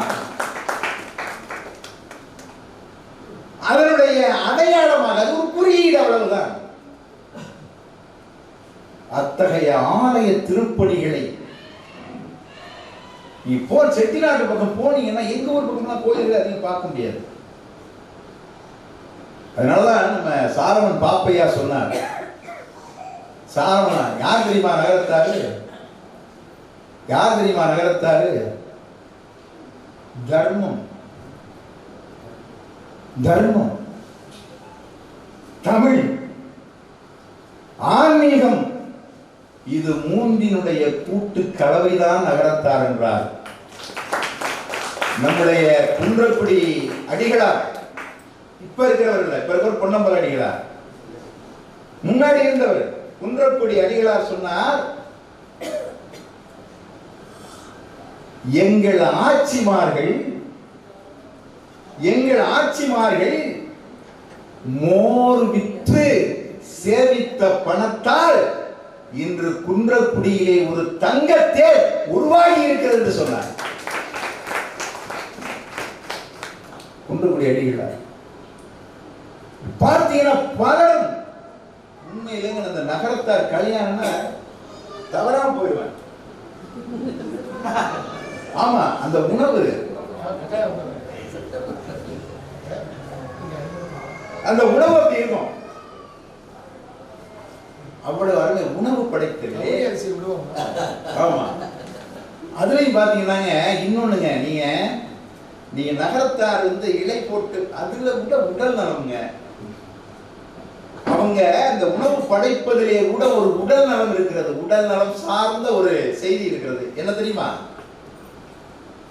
நீங்க பார்த்தீங்கன்னா அவர்கள் அந்த இலையில வைக்கும் போது எந்த உணவை சாப்பிட்டால் நம்முடைய உடல் நலத்திற்கு பொருந்தாமல் வருமோ, பொருந்தாமல் ஒரு அளவோடு, இதுக்காக வந்து பெரிய என்ன சாப்பிட்டா ஏதாவது ஆயிரம் ஒன்றும் இல்லை, எந்த உணவெல்லாம் தொடர்ந்து சாப்பிட்டால் அந்த காய்கறி எல்லாம் வைக்கிறாங்கல்ல நம்முடைய உடலுக்கு பொருந்தாமல் வருமோ அதை எந்த பக்கம் வைப்பாங்க தெரியுமா? இடது பக்கம் வைப்பாங்க. ஏன்? கை இங்கே போய் எடுக்கிறதுக்கு தாமதமாகுமா, இந்த பக்கம் போய் எடுக்கிறதுக்கு தாமதமாகுமா. ஆனால் அதனால எதெல்லாம் உடல் நலத்துக்கு தகுந்ததோ அதையெல்லாம் இந்த பக்கம் வைப்பாங்க. அந்த இலையில இப்போ உணவு படைப்பதிலே கூட உடல்நலம் பார்க்கிற பண்பு இந்த நகரத்தார்களுக்கு சொல்லிட்டு, அதாவது அவங்களுடைய பேர் நான் ஒன்றே ஒரு கண்ணதாசனை பற்றி சொல்லி நிறைவு செய்து விடலாம் நினைக்கிறேன். ஏன்னா மத்தியானம் பேச போறோம். ஏன்னா கண்ணதாசனை பற்றி பேசாமல் நகரத்தார் பெருமை பெற்றவர்கள், பெருமை பெற்ற சமுதாயத்துக்காக பாடுபட்ட நகரத்தார்கள் என்ற தலைப்பிலே பேசுகிற பொழுது கண்ணதாசனை பற்றி பேசாமல் விட்டால் அதை விட பாவம் வேற எதுவும் இல்லை. சொன்னா கவிஞன் யான் ஓர் கால கணிதம் கருப்படுபவனை உருப்பட வைப்பவர், பொன்னினும் விளைமிகு பொருள் என் செல்வம், புவியில் நான் ஓர் புகழுடை தெய்வம், இவை சரியாயின் ஏற்றுக்கொள்வேன், இவை தவறாயின் எதிர்த்து நிற்பேன், பதவிவாளுக்கு பயப்பட மாட்டேன், செல்வரிடம் கையில் சிறைப்பட மாட்டேன், பதவிவாளுக்கு பயப்பட மாட்டேன், செல்வர்கள் கையில் சிறைப்பட மாட்டேன், உண்டாயின் பிறர் உண்ணத் தருவேன், இல்லாயின் எம் இல்லம் தட்டுவேன், வண்டாய் எழுந்து மலர்களில் அமர்வேன், வண்டாய் எழுந்து மலர்களில் அமர்வேன், வாய்ப்புறத்தேனை ஊர்ப்புறம் தருவேன், வாய்ப்புறத்தேனை ஊர்ப்புறம் தருவேன். பண்டை கம்பன், பாரதி, தாசன் சொல்லாதன சில சொல்லிட முயல்வேன், புகழ்ந்தால் என் உடல் புல்லரிக்காது, புகழ்ந்தால் என் உடல் புல்லரிக்காது, இகழ்ந்தால் என் மனம் இறந்து விடாது, இகழ்ந்தால் என் மனம் இறந்து விடாது. கல்லாய் மரமாய் காடு மேலாக மாறாதிருக்க யார் மனவிலங்கல்ல. கண்ணதாசனை பத்தி ஒரு குறை சொல்லுவாங்க. ஒருத்தர் அப்படியே தூக்குவான், அப்புறம் வலிக்கும் வரை தாக்குவான், தூக்கும் வரை தூக்கி வலிக்கும் வரை தாக்குவது மிருகம். கண்ணதாசன் சொல்வாங்க. ஆனா அது இல்ல, அது இல்ல. ஒருத்தன் நல்ல செயலை செய்கிற பொழுது தூக்குறான், அவனே தீய செயலை செய்கிற பொழுது தூக்கிட்டா இருப்பாங்க. அதனால கல்லாய் மரமாய் காடு மேலாக மாறாதிருக்க யான் மனவிலங்கல்ல. மாற்றம் எனது மானிட தத்துவம், மாற்றம் எனது மானிட தத்துவம். நானே தொடக்கம், நானே முடிவு, நான் உரைப்பதுதான் நாட்டின் சட்டம் என்று நெஞ்சை நிமிர்த்தி பேசியவன் கண்ணதாசன். நெஞ்சை நிமிர்த்தி. காரணம் தெரியுமா? குழந்தைங்க, குழந்தை. கலைஞர் தான் சொன்னார், யார் அழைத்தாலும் சென்று விடுவாயே கண்ணதாசா.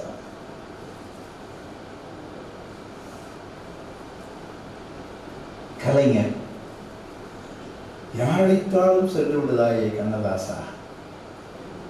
அழைத்தது யமன் என்று தெரியாமல் சென்று விட்டாயே என்று புகழ்ந்தாரே. அத்தகைய பெருமைக்குரிய மிகப்பெரிய பேறு பெற்ற கவிஞர்களிலே கண்ணதாசன் ஒருவர். இங்கே கண்ணே கலைமானே பாடல்கள் பாடினீர்கள். அவருடைய நிறைவு பாட்டு அதுதான். அந்த நிறைவு பாட்டை எழுதிவிட்டு அதை பதிவு செய்கிற ஒரு நிகழ்வு நடைபெறுகிறது. அந்த கண்ணே கலைமானி பாட்டை அப்ப இளையராஜா சொன்னாராம், கண்ணதாசன் வந்து இளையராஜா கிட்ட சொன்னாராம், அந்த பாட்டை எழுதி முடிச்சுட்டு கண்ணதாசன் இளையராஜா கிட்ட சொன்னாராம், ராஜா நீ கொடுத்து வச்சவங்க, ராஜா நீ கொடுத்து வச்சவங்க, இனிமே நான் பாட்டு எழுத போறதில்லை அப்படின்ட்டு போனாரு. வரவே இல்லை. ஆனா வல்லேனாலும் அந்த கவிஞன் எழுதினான். அந்த கவிஞன் எழுதினான், மங்கை மலர் பங்கயத்தில் தங்கமணி பிள்ளை ஒன்று ஜனனம், அது தன் கடமை தீர்க்கும் முனம் மரணம். சேற்றில் ஒரு செங்கழி நீர்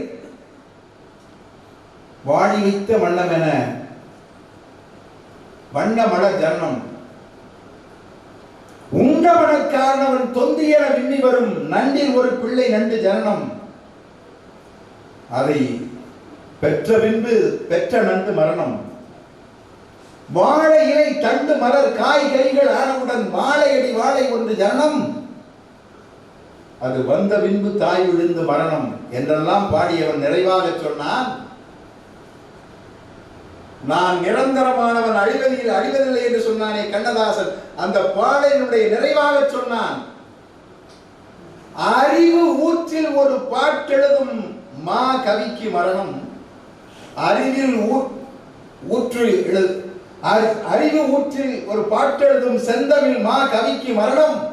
அது வந்த பின்புதான் பெருமை ஜனனம் என்று சொன்னானே, அவன் மரணித்து விட்டால் இன்னும் நிரந்தரமாக நான் நிரந்தரமானவன் அழிவதில்லை என்று சொன்னானே, அப்படி இன்றும் நிரந்தரமாக இருந்து இந்த நகரத்தாருக்கு பெருமை சேர்த்தவன் கவியரசு கண்ணதாசன். இப்படி பேசிக்கொண்டே போகலாம், எவ்வளவு வேண்டுமென்றாலும் பேசிக்கொண்டே போகலாம். உண்மையிலேயே இந்த நகரத்தாருடைய பெருமையை, பண்பை, சிறப்பை இன்னைக்கு பல பதிப்பகங்கள் யாருடைய தெரியுமா? இருக்கிறாங்க, எல்லாரும் நூல் எழுதலாம், போகலாம், வரலாம். அதை யாரு பதிப்பிச்சு வெளியிடுறது? யாரும் பதிப்பிச்சு வெளியிடுறது? பாரதிதாசன் பாரதியார் நூல்களை பதிப்பித்தற்காக அன்பு நிலையம் என்கிற பதிப்பகம் தொடங்கப்பட்டது. இப்படி பதிப்பகங்களை, என புத்தகம் வந்து சாதாரண இல்லைங்க. புத்தகம் என்பது என்ன? புத்தகம் என்பது பார்த்தால் காகிதம், பார்த்தால் காகிதம், படித்தால் ஆயுதம். பார்த்தால் காகிதம், படித்தால் காகிதம். ஒருவன் பல நதிகளோடு பழகினால் ஒரு நதியாகிவிட முடியாது. பல மான்களோடு பழகினால் ஒரு மானாகிவிட முடியாது. பல மரங்களோடு பழகினால் அவன் மரமாகிவிட முடியாது. பல பூக்களோடு பழகினால் அவன் பூவாகிவிட முடியாது. ஆனால் ஆனால் 10 புத்தகங்களோடு பழகினால் 11வது புத்தகமாக அவன் உருவெடுக்க முடியும். அப்படிப்பட்ட புத்தகங்களை பதிப்பித்தவர்கள், சிகரம் தொட்டவர்கள், உயர்ந்து நின்றவர்கள், வழிகாட்டியாக அமைந்தவர்கள், துவக்கியவர்கள் இந்த நகரத்தார் பெருமக்கள் என்று அவர்களை பாராட்டி வாழ்த்தி வணங்கி போற்றி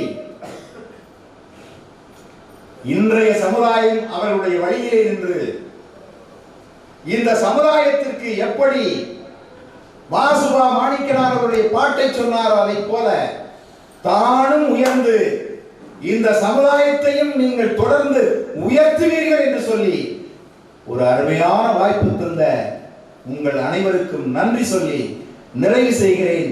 என்னுடைய வேண்டுகோள், மதியமும் எல்லோரும் கண்ணதாசனை பற்றி தான் பேச போகிறோம். தயவு செய்து இந்த வீட்டில் நீங்களும் ஞாயிற்றுக்கிழமை தானே அதெல்லாம் தொடர் இங்கேதான் தொடர் நெடுந்தொடர் என்னமோ தொடரெல்லாம் இருக்குலாம் சொல்றாங்க. அதெல்லாம் பார்ப்பீங்கல்ல, அது ஒரு நாளைக்கு ஒத்தி வைங்க. இருக்காதா? அது எனக்கு தெரியாது. ஓ, அதனால இருக்காங்கள. அனைவருக்கும் நன்றியை சொல்லி நிறைவு செய்கிறேன். நன்றி. இந்த செவ்வூர் யாரு? செவ்வூர்காரங்க யாரு?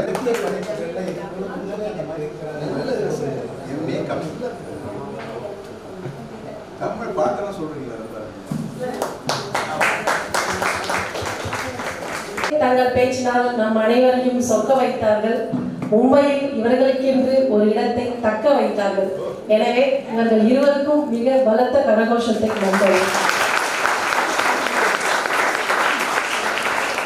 இப்பொழுதைக்கு இந்த நிகழ்ச்சி நிறைவு பெறுகிறது. இப்பொழுது உணவு இடைவேளை. இந்த மேடையில் இருந்திருக்கும் அனைத்து ஆளுமைகளுக்கும் எங்களின் சார்பாக, எங்கள் குழுவினரின் மன்றத்தின் சார்பாக நன்றியும் வணக்கமும். இப்பொழுது உணவு இடைவேளை. இதன் பிறகு கண்ணதாசன் நிகழ்ச்சிகள் தொடரும். பாண்டியப்பன் அவர்களுக்கு எங்கள் சிறப்பான நன்றி.